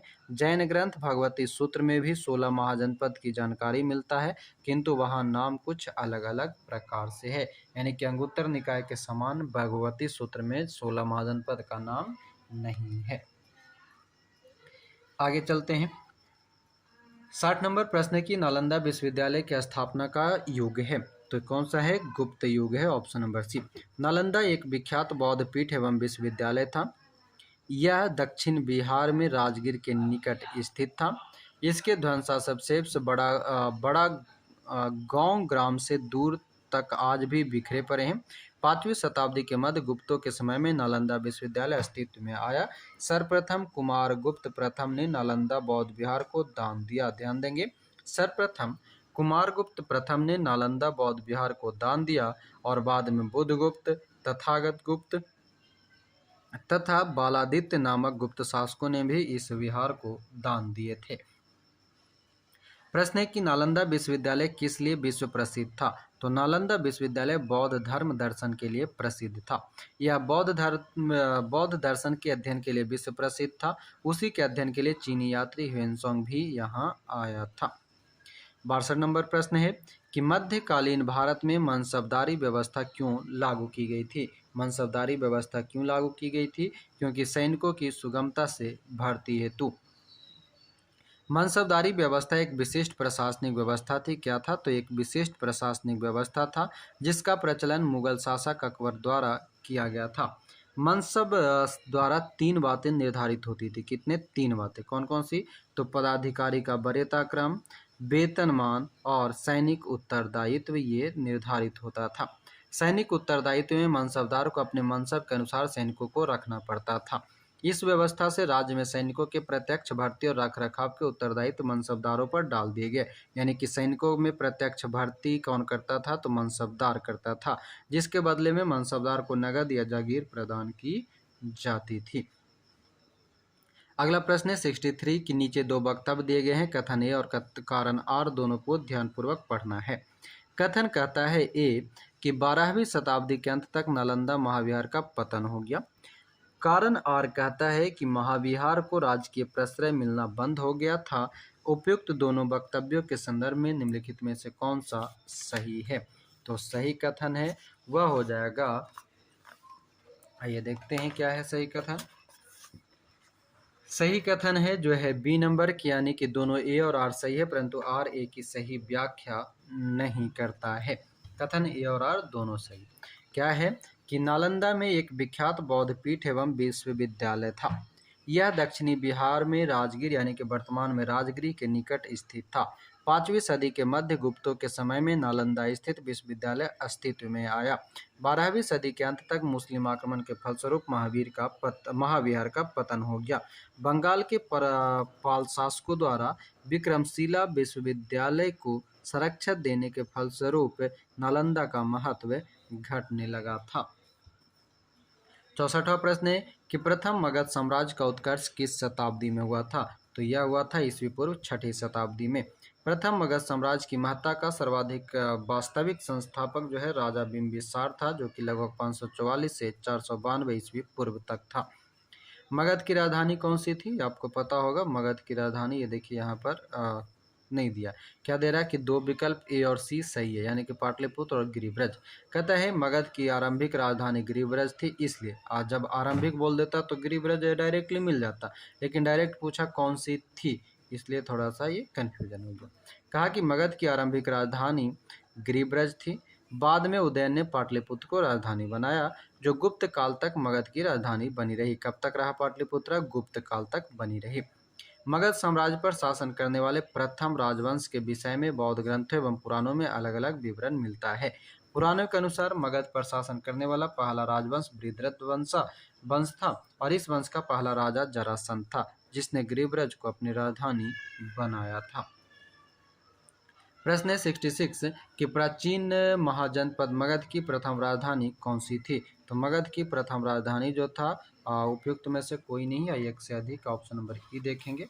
तो आइए, यानी कि क्या कह रहा है कि प्राचीन महाजनपद मगध की प्रथम राजधानी, तो प्रथम राजधानी की बात कर देगा तो गिरिब्रज, यानी कि ऑप्शन नंबर ई हो जाएगा, उपयुक्त में से कोई नहीं, क्योंकि पहली राजधानी जो था गिरिब्रज यानी कि राजगीर हुआ करता था। आइए आगे चलते हैं। अगला प्रश्न है 67 कि नंद वंश के पश्चात मगध पर किस राजवंश ने शासन किया था? तो नंद वंश के बाद मौर्य वंश का शासन हुआ था। कहता है कि नंद वंश की स्थापना शिशुनाग वंश का अंत करके की गई। नंद वंश में कुल 9 राजा हुए थे। नंद वंश में कुल कितने राजा? 9 राजा। कौन कौन से? पहला कहता है उग्रसेन, जिसे पुराणों में महापद्म कहा गया। उग्रसेन को पुराणों में महापद्म कहा गया है। फिर है पंडुगति, भूतपाल, राष्ट्रपाल, गोविसाणक, दशसिद्धक, कैवर्त तथा धननंद। कहता है कि नंद वंश में जनता के बलपूर्वक धन वसूलने, छोटी छोटी वस्तुओं पर भारी कर लगाने के कारण जनता शासकों के विरोध हो गई। चारों ओर घृणा एवं असंतोष का वातावरण व्याप्त हो गया। इसी का लाभ उठाकर चंद्रगुप्त मौर्य एवं चाणक्य ने धनानंद की हत्या कर नंद वंश का अंत कर दिया। अतः स्पष्ट है कि विकल्प ए सही है। अगला प्रश्न है कि जिसके ग्रंथ में चंद्रगुप्त मौर्य का विशिष्ट रूप से वर्णन हुआ है वह कौन सा है? तो वह है विशाखदत्त। कहता है विशाखदत्त कृत मुद्रा राक्षस में चंद्रगुप्त मौर्य के विषय में विस्तृत सूचना प्राप्त होती है। इस ग्रंथ में चंद्रगुप्त को नंदराज का पुत्र माना गया है। किसको? चंद्रगुप्त को नंदराज का पुत्र माना गया है। मुद्रा राक्षस में चंद्रगुप्त को ब्रिसल तथा कुलहीन भी कहा गया है। मुद्रा राक्षस में चंद्रगुप्त को ब्रिसल और कुलहीन कहा गया है। 18वीं शताब्दी ईस्वी में धुंधीराज ने मुद्रा राक्षस पर टीका लिखी। मुद्रा राक्षस के अतिरिक्त विशाखादत्त के नाम से 2 अन्य रचनाओं का भी उल्लेख प्राप्त है। एक देवी चंद्रगुप्तम और दूसरा अभिसारिका वंचित या अभिसारिका बंधित या अप्रिय। यानी कि मुद्रा राक्षस के अतिरिक्त विशाखदत्त के नाम से 2 और रचनाएं हैं, देवी चंद्रगुप्तम और अभिसारिका वंचितक या अभिसारिका बंधितक। 69 क्या कहता है कि निम्नलिखित में से मगध का कौन सा राजा सिकंदर महान के समकालीन था? तो सिकंदर महान के समकालीन धनानंद था। महापद्म नंद के उत्तराधिकारियों की संख्या पुराणों तथा बौद्ध ग्रंथों में 8 मिलता है, यानी कि महापद्म नंद के उत्तराधिकारी कितने थे? 8। इस वंश का अंतिम शासक धनानंद था, जो सिकंदर का समकालीन था। उसे यूनानी लेखकों ने अग्रमीज कहा। यूनानी लेखकों ने धनानंद को अग्रमीज कहा है। जेनोफोन उसे बहुत धनाढ़ व्यक्ति बताता है। जेनोफोन। भद्दसाल उसका सेनापति था। भद्दसाल कौन था? तो धनानंद का सेनापति था। आगे हमारा 70 के पाटलिपुत्र में स्थित चंद्रगुप्त का महल मुख्यतः बना है किसका? तो चंद्रगुप्त का जो महल बना हुआ था वो लकड़ी का बना हुआ है। इसका ऑप्शन आपको मिलेगा ऑप्शन नंबर सी में। कहता है कि बिहार में पटना के समीप बुलंदीबाग एवं कुम्हरार में की गई खुदाई में से मौर्य काल के लकड़ी के विशाल भवनों के अवशेष प्रकाश में आए हैं। इन्हें प्रकाश में लाने का श्रेय स्नूपर महोदय को जाता है। बुलंदीबाग से नगर के परकोटे के अवशेष तथा कुम्हरार से राजा प्रसाद। बुलंदीबाग से नगर के परकोटे के अवशेष और कुम्हरार से राजप्रसाद के अवशेष प्राप्त होते हैं। आगे देखते हैं 71 नंबर क्या कहता है कि अष्टप्रधान का गठन किसने किया था? तो अष्टप्रधान का गठन जो है शिवाजी के द्वारा किया गया है। कहता है कि शिवाजी ने राज्य के प्रशासन के लिए केंद्रीय स्तर पर अष्टप्रधान की व्यवस्था की थी। इसके अंतर्गत 8 मंत्रियों को नियुक्त किया गया था, जिसमें पेशवा, अमात्य, मंत्री, सचिव, सुमंत, सेनापति, पंडितराव एवं न्यायाधीश शामिल थे। ये शिवाजी के राज्य प्रशासन में आधुनिक काल के सचिवों की भांति कार्य करते थे। किसके? आधुनिक काल के सचिव के भांति कार्य करते थे। इनका कार्य राजा को परामर्श देना मात्र था। इसे किसी भी अर्थ में मंत्रिमंडल नहीं कहा जा सकता। ये मंत्रिमंडल नहीं कहा जा सकता था। प्रत्येक मंत्री राजा के प्रति उत्तरदायी था। अगला प्रश्न है कि निम्नलिखित में से किस मौर्य राजा ने दक्कन की विजय प्राप्त की थी? दक्कन का विजय प्राप्त किया था चंद्रगुप्त। कहता है कि मौर्य साम्राज्य के संस्थापक चंद्रगुप्त मौर्य ने दक्षिण भारत की विजय प्राप्त की थी। इस संदर्भ में अशोक के अभिलेख, जैन एवं तमिल साक्ष्यों से जानकारी प्राप्त होता है। यहाँ से अशोक के अभिलेख, जैन एवं तमिल साक्ष्यों से जानकारी प्राप्त होता है। दक्षिण भाग के अनेक स्थलों में अशोक के अभिलेख प्राप्त हुए, किंतु अशोक ने एकमात्र कलिंग विजय ही की थी। ध्यान दीजिएगा, दक्षिण भाग के अनेक स्थलों में अशोक के अभिलेख प्राप्त हुए हैं, किंतु अशोक ने एकमात्र कलिंग विजय ही की थी। अतः ऐसी स्थिति में दक्षिण में विजय का श्रेय हमें चंद्रगुप्त मौर्य को ही देना पड़ेगा, क्योंकि बिंदुसार की विजय अत्यंत संदिग्ध एवं इतिहास में उसे एक विजेता के रूप में स्मरण नहीं किया जाता। जैन एवं तमिल शास्त्र भी चंद्रगुप्त मौर्य को ही दक्षिण की विजय पुष्टि करता है। प्रश्न है कि अभिलेख जिससे यह प्रमाणित होता है कि चंद्रगुप्त का प्रभाव पश्चिम भारत पर था, वह कौन सा है? तो चंद्रगुप्त का प्रभाव पश्चिम भारत पर था, ये मिलता है कहाँ से? तो रुद्रदामन का जूनागढ़ अभिलेख से। रुद्रदामन के जूनागढ़ अभिलेख से यह ज्ञात होता है कि चंद्रगुप्त मौर्य के सौराष्ट्र स्थित प्रांतीय शासक पुष्यगुप्त ने वहां सुदर्शन झील बनवाई थी। कहाँ पर? सौराष्ट्र का प्रांतीय शासक हुआ करता था पुष्यगुप्त। और बाद में अशोक के यूनानी गवर्नर तुषास्प ने इस जलाशय के साथ बहुत सी नहरें बनवाई। इस प्रांत को आनर्त तथा सौराष्ट्र कहा गया। क्या कहा गया? अनर्त तथा सौराष्ट्र। इससे पश्चिम भारत पर चंद्रगुप्त के आधिपत्य का प्रमाण मिलता है। यानी कि इसको फिर से समझिए। कहता है कि रुद्रदामन के जूनागढ़ अभिलेख से यह ज्ञात हुआ कि चंद्रगुप्त मौर्य के सौराष्ट्र स्थित प्रांतीय शासक पुष्यगुप्त ने वहां सुदर्शन झील बनवाई थी। बाद में अशोक के यूनानी गवर्नर तुषास्प ने इस जलाशय के साथ बहुत सारे नहर बनवाया और इस प्रांत को क्या कहा गया? अनर्त तथा सौराष्ट्र कहा गया। इससे पश्चिम भारत पर चंद्रगुप्त के आधिपत्य का प्रमाण मिलता है। अगला प्रश्न है कि निम्न में से कौन सा क्षेत्र अशोक के साम्राज्य में सम्मिलित नहीं था? तो जो निम्न में नहीं है वह श्रीलंका नहीं था, बाकी अफगानिस्तान, बिहार और कलिंगा था। कहता है कि श्रीलंका अशोक के साम्राज्य में शामिल नहीं था। द्वितीय शिलालेख से स्पष्ट होता है कि भारत में अशोक का अधिकार चोल, पांड्य, सत्यपुत्र, केरलपुत्र एवं ताम्रपर्णी श्रीलंका को छोड़कर सर्वत्र था। यानी कि कह रहा है कि अशोक का जो अधिकार है वो चोल, पांड्य, सत्यपुत्र, केरलपुत्र और ताम्रपर्णी यानी कि श्रीलंका को छोड़कर, यानी कि इन सभी पर नहीं था, क्योंकि इन राज्यों को प्रयत्न या सीमावर्ती राज्य कहा जाता था। प्रत्यंत या सीमावर्ती कहा जाता था। किसको? चोल, पांड्य, सत्यपुत्र, केरलपुत्र और ताम्रपर्णी में यानी कि श्रीलंका को कहा जाता है। 75 नंबर प्रश्न है कि अशोक के शासनकाल में बौद्ध सभा किस नगर में आयोजित की गई थी? तो अशोक के शासनकाल में बौद्ध सभा पाटलिपुत्र में आयोजित किया गया था। कहता है सिंहली अनुश्रुतियों यानी कि दीपवंश और महावंश के अनुसार अशोक के राज्यकाल में पाटलिपुत्र में मोगिलिपुत्र की अध्यक्षता में तीसरे बौद्ध संगीति का आयोजन हुआ। 76 नंबर प्रश्न है कि अशोक के शिलालेख में प्रयुक्त भाषा क्या है? तो अशोक के शिलालेख में प्रयुक्त भाषा प्राकृत है। कहता है अशोक का इतिहास हमें मुख्यतः उसके अभिलेखों से ही ज्ञात होता है।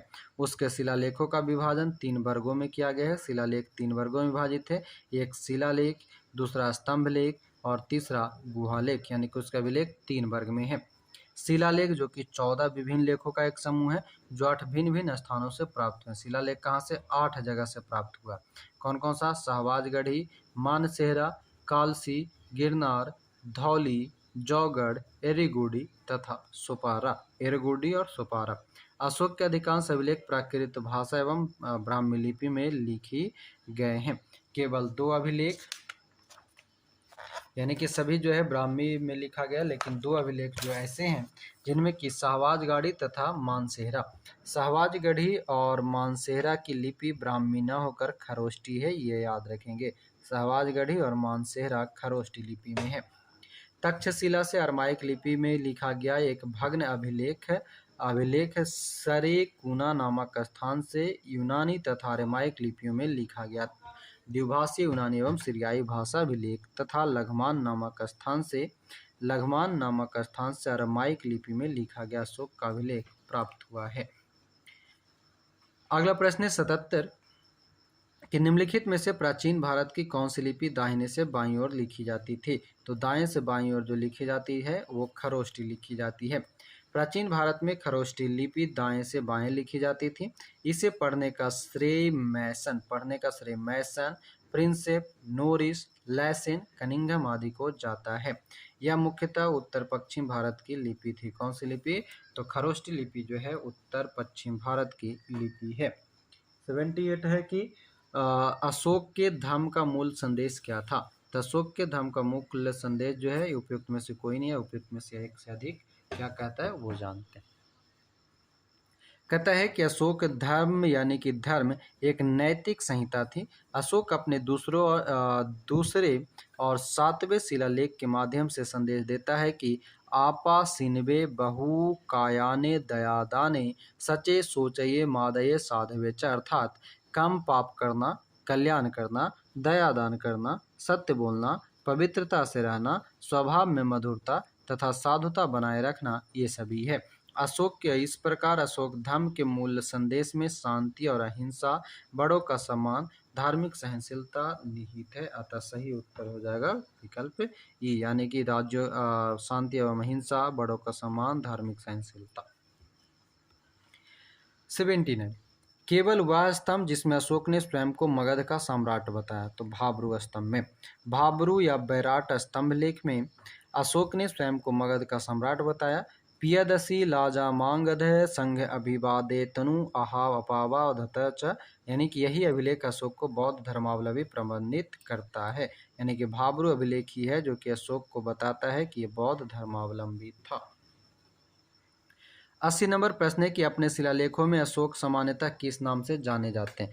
तो अपने शिलालेख में अशोक को किस नाम से जाना जाता है? तो प्रियदर्शी के नाम से जाना जाता है। आगे चलते हैं।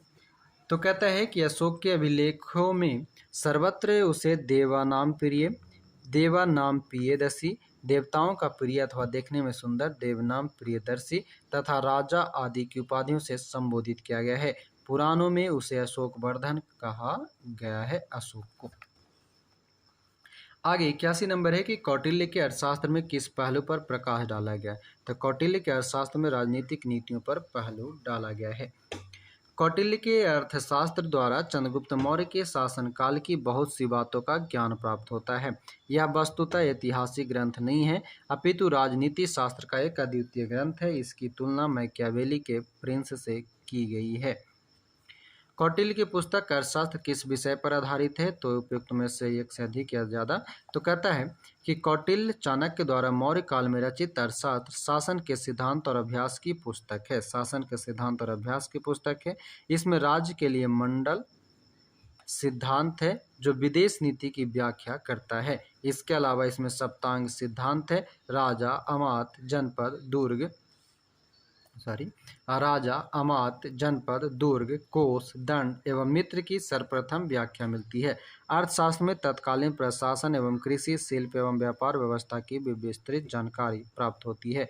यानी कि शासन से संबंधित सिद्धांत और अभ्यास, आर्थिक संबंध, विदेश नीति, धन संचय, ये सभी मिलता है, इसलिए उपयुक्त सभी हो जाएगा। 83 है कि मेगास्थनीज ने भारतीय समाज को कितनी श्रेणियों में विभाजित किया है। तो मेगास्थनीज ने 7 भागों में बांटा है। मेगास्थनीज ने अपनी पुस्तक इंडिका में भारतीय समाज को 7 श्रेणियों में बांटा है। कौन कौन से? तो दार्शनिक, कृषक, पशुपालक, कारीगर, योद्धा, निरीक्षक एवं सभासद। मेगास्थनीज भारतीय समाज में दास प्रथा के प्रचलित होने का उल्लेख नहीं करता है। ध्यान देंगे, मेगास्थनीज भारतीय समाज में दास प्रथा के उल्लेख नहीं करता है। मौर्य काल में कोई भी व्यक्ति न तो अपनी जाति से बाहर विवाह कर सकता था और न ही उससे भिन्न पेशा ही अपना सकता था। ऐसी कोई विचार नहीं था। आगे है 84 की मौर्य समाज का 7 वर्गों में विभाजन का विशेष रूप से उल्लेख किया गया है। कहाँ पर? तो मेगास्थनीज की पुस्तक इंडिका में। पेरिप्लस ऑफ द इरिथ्रियन सी किसने लिखा है? तो इसके बारे में कौन कहता है कि पेरिप्लस ऑफ द इरिथ्रियन सी एक ग्रीको रोमन पेरिप्लस है। यह रोमन मिस्र के बंदरगाहों से नेविगेशन और व्यापार के अवसरों का वर्णन करता है। इसे लगभग 60 ईस्वी में अलेक्जेंड्रिया के एक नाम नाविक ने लिखा है। इसने भारत से आयात तथा निर्यात की जाने वाली वस्तुओं का उल्लेख मिलता है। 86 की है कि वह स्रोत जिसमें पाटलिपुत्र के प्रशासन का वर्णन उपलब्ध है वह कौन सा है? तो पाटलिपुत्र के प्रशासन का वर्णन इंडिका है। पाटलिपुत्र नगर का प्रशासन मेगास्थनीज की इंडिका में प्राप्त होता है। मेगास्थनीज ने पाटलिपुत्र के नगर परिषद की 5 सदस्यों के 6 समिति टोटल 30 लोगों का वर्णन किया है।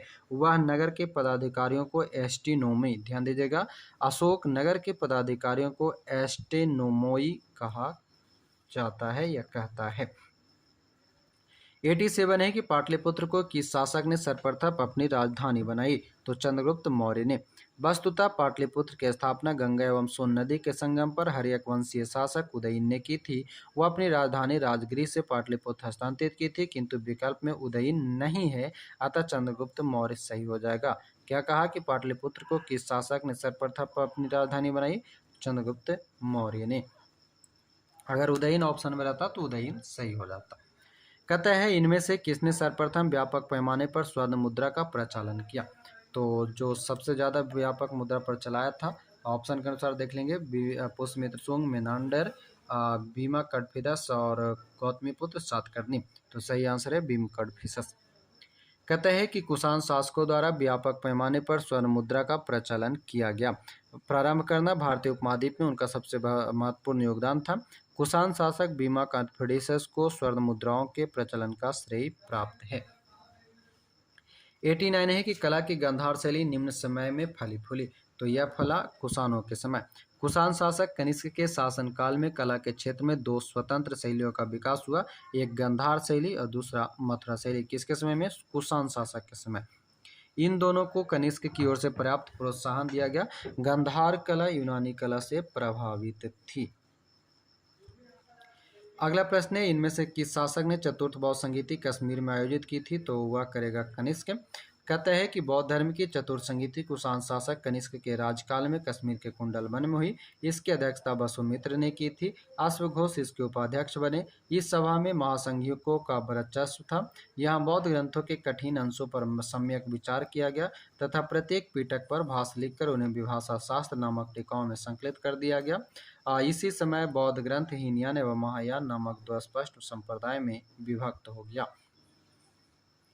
91 है कि शुंग वंश के बाद किस वंश ने भारत पर राज किया? तो कन्नवा या कन्न वंश। शुंग वंश का अंतिम राजा था देवभूति। अपने सामर्थ्य वासुदेव के षड्यंत्रों द्वारा मार डाला गया। वसुदेव ने जिस नवीन राजवंश की नींव डाली वह कन्नव या कन्वायन नाम से जाना जाता है। शुंगों के समान यह भी ब्राह्मण वंश था। कन्नव कैसा था? तो ब्राह्मण वंश था। 92 है कि राजा खारवेल का नाम जुड़ा है किससे? तो राजा खारवेल का जो नाम जुड़ा है वो ऑप्शन यहाँ पर देख लेंगे, एक गिरनार के स्तंभ लेख है, बाकी और क्या है? तो सही आंसर हो जाएगा इसका हाथी गुम्फा लेख के साथ। खारवेल का संबंध है। कहता है कलिंग का चेदी शासक खारवेल प्राचीन भारतीय इतिहास के महानतम सम्राटों में से एक था।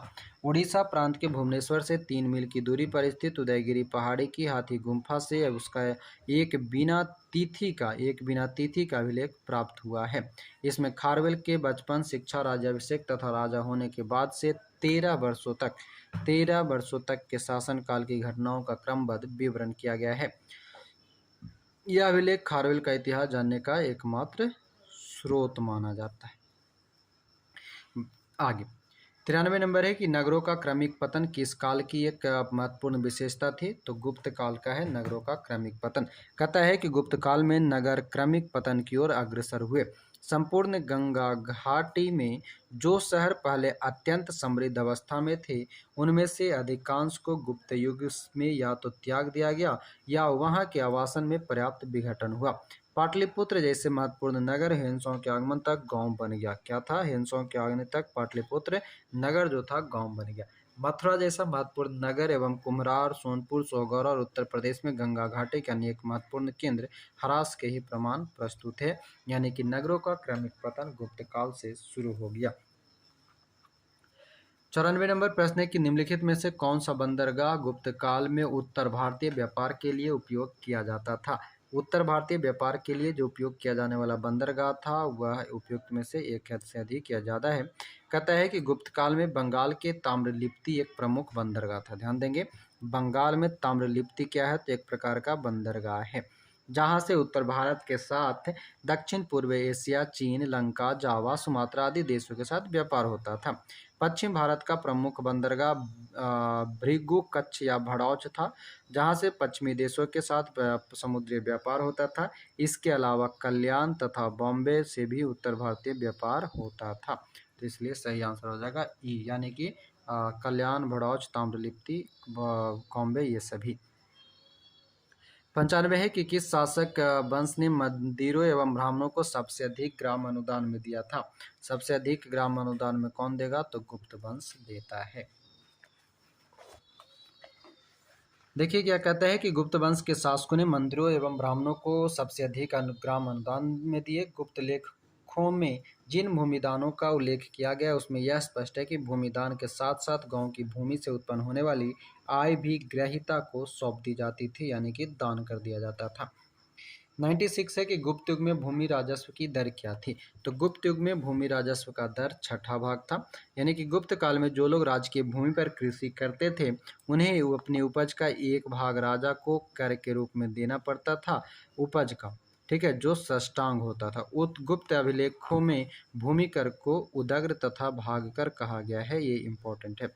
गुप्त अभिलेखों में भूमि कर को उदग्र तथा भाग कर कहा गया है। 97 है कि भागवत संप्रदाय के विकास में किसकी देन अत्यधिक थी? तो भागवत संप्रदाय के विकास में गुप्त जो है उसकी देन अत्यधिक थी। भागवत अथवा वैष्णव दोनों एक ही है। भागवत अथवा वैष्णव धर्म का चरमोत्कर्ष गुप्त राजाओं के शासनकाल में हुआ। गुप्त नरेश वैष्णव मतानुयायी थे, वैष्णव धर्म को मानता था और तथा उन्होंने इसे अपना राजधर्म बनाया था। अधिकांश शासक परम भागवत की उपाधि धारण करते थे। विष्णु का वाहन गरुड़ गुप्तों का राज चिन्ह था।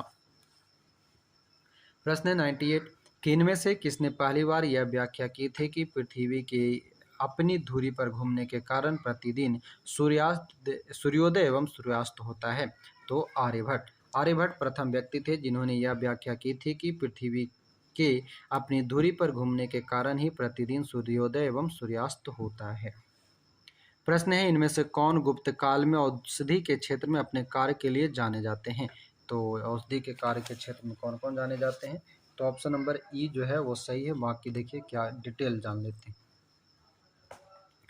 कहता है कि सुश्रुत को शैल क्रिया का जनक कहा जाता है। यह काशी के रहने वाले थे। इनका काल लगभग 600 ईस्वी पूर्व माना जाता था। शौनक जो कि ऋग्वेद कालीन ऋषि थे। शूद्रक गुप्त कालीन नाटककार थे। शूद्रक कौन थे? गुप्त काल के नाटककार या साहित्यकार थे। सौमीला गुप्त कालीन नाटककार हैं, जिसे कालिदास ने भास और कविपुत्र के साथ याद किया है। यानी कि सौमिला का संबंध कालिदास और कविपुत्र के रूप में है। इस प्रकार गुप्त काल में औषधि के क्षेत्र में उपयुक्त में से किसी ने कार्य नहीं किया था। यद्यपि बिहार लोक सेवा आयोग ने अपने प्रारंभिक उत्तर पत्र में इसका सही उत्तर विकल्प ये माना। चूंकि गुप्त काल का प्रारंभ 275 एडी श्रीगुप्त से प्रारंभ होता है, तो सुश्रुत के मान्य काल 600 बीसी से 1500 बीसी से करीब 1000 वर्ष का बाद का, इसलिए सुश्रुत को गुप्त काल के समकालीन मानना औचित्यपूर्ण नहीं है। ठीक है, इसलिए ऑप्शन नंबर ई सही हो जाएगा। अगला प्रश्न है, 100 के चीनी यात्री हेनसोंग ने किस विश्वविद्यालय में अध्ययन किया था? तो ये नालंदा विश्वविद्यालय में किया था। कहता है, चीनी यात्री हेनसोंग हर्षवर्धन के शासनकाल में भारत आया था। 637 ईस्वी में हेनसोंग नालंदा विश्वविद्यालय गया। इस समय यहाँ के कुलपति आचार्य श्रीभद्र थे। लगभग 1.5 वर्ष तक नालंदा में निवास कर उसने योगास्त्र का अध्ययन किया। किसका? योगास्त्र का अध्ययन किया। इसके बाद वह बंगाल, उड़ीसा, धान्य कटक होता हुआ कांची पहुंचा। अपनी यात्रा के दूसरे दौर में हेनसोंग पुनः नालंदा आया और व्याख्यान किया। ठीक है, 100 हो गए। बाकी आखिरी के 17 प्रश्न और बचे हैं, तो आपके समाप्त हो जाएंगे। यहाँ देख लीजिए, मध्यकालीन इतिहास। ठीक है, तो आपको ये हमारा प्रयास कैसा लगा और कैसा लग रहा है, आप एक बार कमेंट में जरूर बताएंगे। देखिए क्या कहता है, आप लोग का अगर सही रिस्पॉन्स रहा तो आगे के मध्यकालीन है, आधुनिक है और भी सब्जेक्ट है, वो भी हम आपको पूरा करा देंगे। 101 नंबर कहते हैं कि हेनसोंग की भारत में यात्रा के समय सूती कपड़ों के उत्पादन के लिए सबसे प्रसिद्ध नगर कौन था? तो वह था मथुरा। चीनी यात्री हेनसोंग हर्षवर्धन के शासन में भारत आया था। मथुरा एक औद्योगिक नगरी थी। हर अर्थशास्त्री ज्ञात होता है कि इसके सूती वस्त्र उत्कृष्टता के लिए प्रसिद्ध थे। हेनसोंग ने मथुरा की आर्थिक समृद्धि एवं व्यापारिक प्रगति की पुष्टि की है। वह लिखता है कि मथुरा के बाजारों में बिकने वाली वस्तुएं काफी सजा कर रखी जाती थी। 102 है, कवि वान निवासी था। कवि वान कहाँ का था? तो पाटलिपुत्रा का था। वान भट्ट हर्षवर्धन के दरबारी कवि थे। ये पाटलिपुत्र क्षेत्र के निवासी थे। हर्षचरित्र, कादम्बरी, चंडी शतक इनकी प्रमुख पुस्तक यानी कि रचना है। प्रश्न 103 की चीनी यात्री इत सिंह ने बिहार का भ्रमण किया लगभग कब? तो उपयुक्त में से कोई नहीं। कहता है, चीनी यात्री इत सिंह 671 या 72 ईस्वी में जब वह युवक था, अपने 37 बौद्ध सहयोगियों के साथ बौद्ध धर्म के अवशेषों को देखने की इच्छा से उसने पाश्चात्य विश्व का भ्रमण करने का निश्चय किया। वह दक्षिण के समुद्री मार्ग से होकर भारत आया। 675 से 685 तक नालंदा विश्वविद्यालय में अध्ययन किया। 693 से 694 के समय लगभग सुमात्रा होते हुए वह चीन लौट गया था, यानी कि ऑप्शन नंबर डी। प्रसिद्ध चीनी यात्री फाहियान ने किसके शासनकाल में भारत की यात्रा की थी? तो फाहियान चंद्रगुप्त द्वितीय के समय में आया था। चंद्रगुप्त द्वितीय यानी कि विक्रमादित्य के शासनकाल में चीनी यात्री फाहियान ने 399 से 412 ईस्वी तक भारत के विभिन्न स्थानों का भ्रमण किया। 105 है, नालंदा विश्वविद्यालय के संस्थापक कौन थे? तो कुमार गुप्त था। हेनसोंग के अनुसार नालंदा विश्वविद्यालय का संस्थापक शक्रादित्य था, जिसने बौद्ध धर्म के त्रिरत्नों की प्रति महती श्रद्धा के कारण इसकी स्थापना करवाई थी। शक्रादित्य की पहचान कुमारगुप्त प्रथम से की जाती है। इंपॉर्टेंट है, 415 से 455। कुमारगुप्त की प्रसिद्धि महेंद्रादित्य से, कुमारगुप्त को महेंद्रादित्य कहा जाता है और शक्रादित्य कुमारगुप्त को भी कहा जाता है, कुमारगुप्त प्रथम को। आगे है 106 नंबर की ताम्रपत्र लेख दर्शाते हैं कि प्राचीन काल में बिहार के राजाओं का संपर्क था। किससे? तो जावा सुमात्रा से। पालवंशी शासक देवपाल बौद्ध मतानुयायी था। लेखों में उसे पर सौगत कहा गया। क्या कहा गया है? देवपाल को पर सौगत। उसने जावा के शैलेंद्रवंशी शासक बलपुत्र देव के अनुरोध पर उससे नालंदा में एक बौद्ध विहार बनाने के लिए 5 गांव दान में दिया था। शैलेंद्रवंशी शासक बलपुत्र देव के अनुरोध पर। आगे बढ़ते, आखिरी के 10 प्रश्न और बचे हैं। आइए देखिए, 107 नंबर कहता है कि सुवर्ण भूमि का वह राजा कौन था जिसने नालंदा में एक बौद्ध विहार की स्थापना की तथा उसके रख रखाव हेतु अपने दूत द्वारा देवपाल से 5 गांव दान में देने के लिए प्रार्थना किया? तो सही आंसर हो जाएगा बालपुत्र देव। स्वर्ण भूमि के शासक बालपुत्र देव ने नालंदा में एक बौद्ध विहार की स्थापना की तथा उसके रख रखाव हेतु अपने दूत द्वारा देवपाल को 5 गांव देने के लिए प्रार्थना की थी। 108 है, नालंदा विश्वविद्यालय के विनाश के कारण कौन थे? तो मुसलमान। नालंदा विश्वविद्यालय बख्तियार खिलजी के अधीन तुर्क मुस्लिम आक्रमणकारियों द्वारा नष्ट किया गया था। यह भारत में बौद्ध मत के पतन के लिए अंतिम प्रहार के रूप में देखा जाता है। खजुराहो मंदिर स्थापत्य के निर्माण में सहयोगी कौन थे? तो चंदेल थे। खजुराहो के मंदिर चंदेल राजाओं के समय 950 से 1050 ईस्वी के बीच बनाए गए। यहाँ के मंदिरों में कंदरिया महादेव का मंदिर सर्वोत्तम है। खजुराहो मध्य प्रदेश के छतरपुर जिले में स्थित है। 110 है कि विक्रमशिला शिक्षा केंद्र के संस्थापक का नाम क्या है? तो धर्मपाल। विक्रमशिला का विश्वविद्यालय बिहार के भागलपुर जिले में स्थित है। इसकी स्थापना पाल वंश के धर्मपाल ने की थी। दीपंकर श्री ज्ञान जो उपाध्याय अतीश के नाम से प्रसिद्ध थे। यहाँ के सर्वाधिक प्रसिद्ध विद्वान थे। ये तिब्बत भी गए थे। निम्नलिखित राजवंशों में किसका उल्लेख संगम साहित्य में नहीं हुआ है? तो कदम्ब का उल्लेख संगम में नहीं हुआ, बाकी चेल, चोल और पांड्य का हुआ है। क्या कहता है कि संगम साहित्य में केवल चोल, चेर और पांड्य, संगम साहित्य में केवल चोल, चेर और पांड्य राजाओं का उद्भव एवं विकास का विवरण प्राप्त होता है। इन राज्यों के विविध राजाओं के शासनकाल का स्पष्ट निर्धारण संभव न होने पर भी संगम साहित्य से कृष्णा नदी के दक्षिण में सुदूर प्रायद्वीप तक राजनीतिक गतिविधियों का पर्याप्त प्रकाश पड़ता है। संगम युग में उरैयूर किस लिए विख्यात था? तो उरैयूर कपास के व्यापार का महत्वपूर्ण केंद्र था। तमिलनाडु के तिरुचिरापल्ली में अवस्थित कावेरी नदी, ध्यान दीजिएगा, कावेरी नदी के तट पर उरैयूर संगमकालीन चोलों की राजधानी था। उरैयूर क्या है? संगमकालीन चोल की राजधानी थी। यह कारी एवं वारानम नामों से भी प्रसिद्ध था। संगम युग में उरैयूर कपास तथा सूती वस्त्रों का बहुत बड़ा केंद्र था। अगला प्रश्न 113 की मुद्रा राक्षस का लेखक निम्न में से कौन है? तो मुद्रा राक्षस का लेखक विशाखादत्त है। मुद्रा राक्षस की रचना विशाखादत्त ने की थी। इस ग्रंथ में मौर्य इतिहास, मुख्यतः चंद्रगुप्त मौर्य के जीवन पर प्रकाश पड़ता है। इसमें चंद्रगुप्त मौर्य को वृषल तथा कुलहीन कहा गया। किसमें? मुद्रा राक्षस में। धुंधीराज ने मुद्रा राक्षस पर टीका लिखी है। 114 है कि पृथ्वीराज रासो के लेखक कौन है? तो पृथ्वीराज रासो के लेखक चंद्रवरदाई हैं। चौहान वंशीय शासक पृथ्वीराज तृतीय, जिसे राय पिथौरा भी कहा जाता है, राय पिथौरा के दरबारी कवि चंद्रवरदाई ने पृथ्वीराज रासो की रचना की। स्वप्न वासव दत्ता के लेखक कौन है? तो इसका सही आंसर हो जाएगा भास। कहता है कि महाकवि भास के नाम से 13 नाटक उपलब्ध हुए हैं, जिन्हें 1909 में श्री टी गणपति शास्त्री ने ट्रावणकोर राज्य से प्राप्त किया। 1909 में इनमें कौन कौन सा है? तो प्रतिज्ञा, योगधारण्य, स्वप्न वासव दत्ता, उरुभंग, दूतवाक, पंचरात्र, बालचरित्र, दूत घटोत्कच, कर्णभार, मध्यम व्यायोग, प्रतिमा नाटक, अभिषेक नाटक, अभिमारक एवं चारुदत्त, ये सभी महाभास की रचना है। आगे चलते हैं। कहता है कुमार संभव महाकाव्य किस कवि ने लिखा है? तो कुमार संभव जो है कालिदास का है।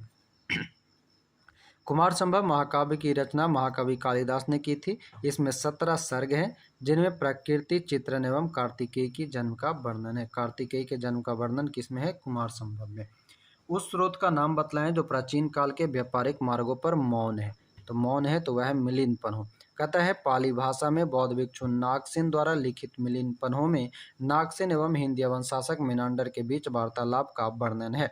इसमें व्यापारिक मार्गों का वर्णन नहीं मिलता, यानी कि मिलिंदपन्हो में व्यापारिक मार्गों का वर्णन नहीं मिलता। नागसेन और मेनांडर के बात की वर्णन है। आगे है हर्षचरित नामक पुस्तक किसने लिखी है? तो हर्षचरित बाणभट्ट ने लिखा, ऑप्शन नंबर बी।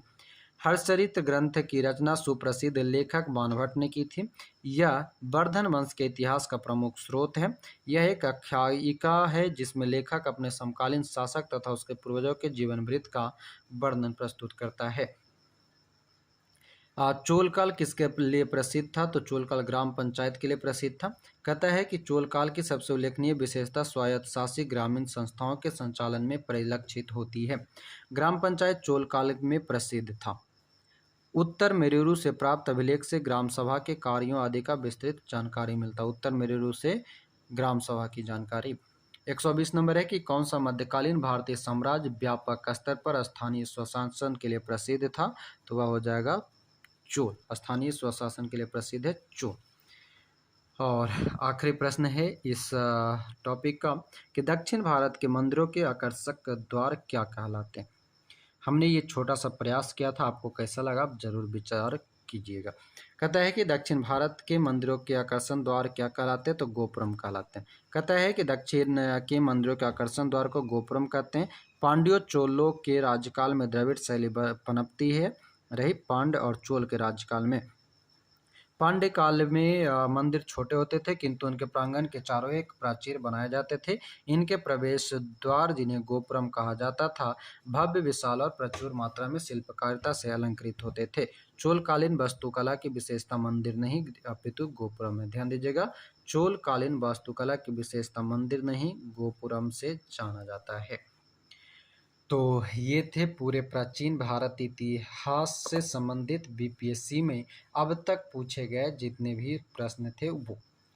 उम्मीद है और हमें पूरा विश्वास है कि आपको ये हमारा छोटा सा प्रयास आपके लिए एक बड़ा स्टेप होगा और बड़ा काम करेगा आपके आने वाले एग्जाम में। और ध्यान दीजिएगा, एग्जाम आपका अगस्त महीने में होने वाला है, कैलेंडर जारी हो गया है। तो जितने भी वीडियो और आगे अपलोड करेंगे सभी सब्जेक्ट के और सभी टॉपिक्स के, उसको भी एक बार ज़रूर रिवाइज कर लेंगे, ज़रूर देख लेंगे। तो अभी के लिए इतना ही रखेंगे। अगला जो पार्ट आएगा वो मध्यकालीन भारत का इतिहास आएगा। इसमें भी जितने भी प्रश्न आपको दिए गए हैं वो भी लगभग 75 प्रश्न मध्यकालीन इतिहास के, वो भी एक वीडियो में आपको 1 घंटे के अंतर्गत हम प्रोवाइड करा देंगे। तो मिलते हैं अगले वीडियो में। अभी के लिए आपका बहुत बहुत धन्यवाद। जाने से पहले अगर हमारा ये प्रयास अच्छा लगा हो तो वीडियो को लाइक करेंगे, शेयर करेंगे और कमेंट में अपना विचार जरूर देंगे। तो मिलते हैं अगले वीडियो में। अगले वीडियो का आप इंतज़ार कीजिए, हम जल्द ही आपको वो वीडियो प्रोवाइड कराएंगे। अभी के लिए आपका बहुत बहुत धन्यवाद। जय हिंद।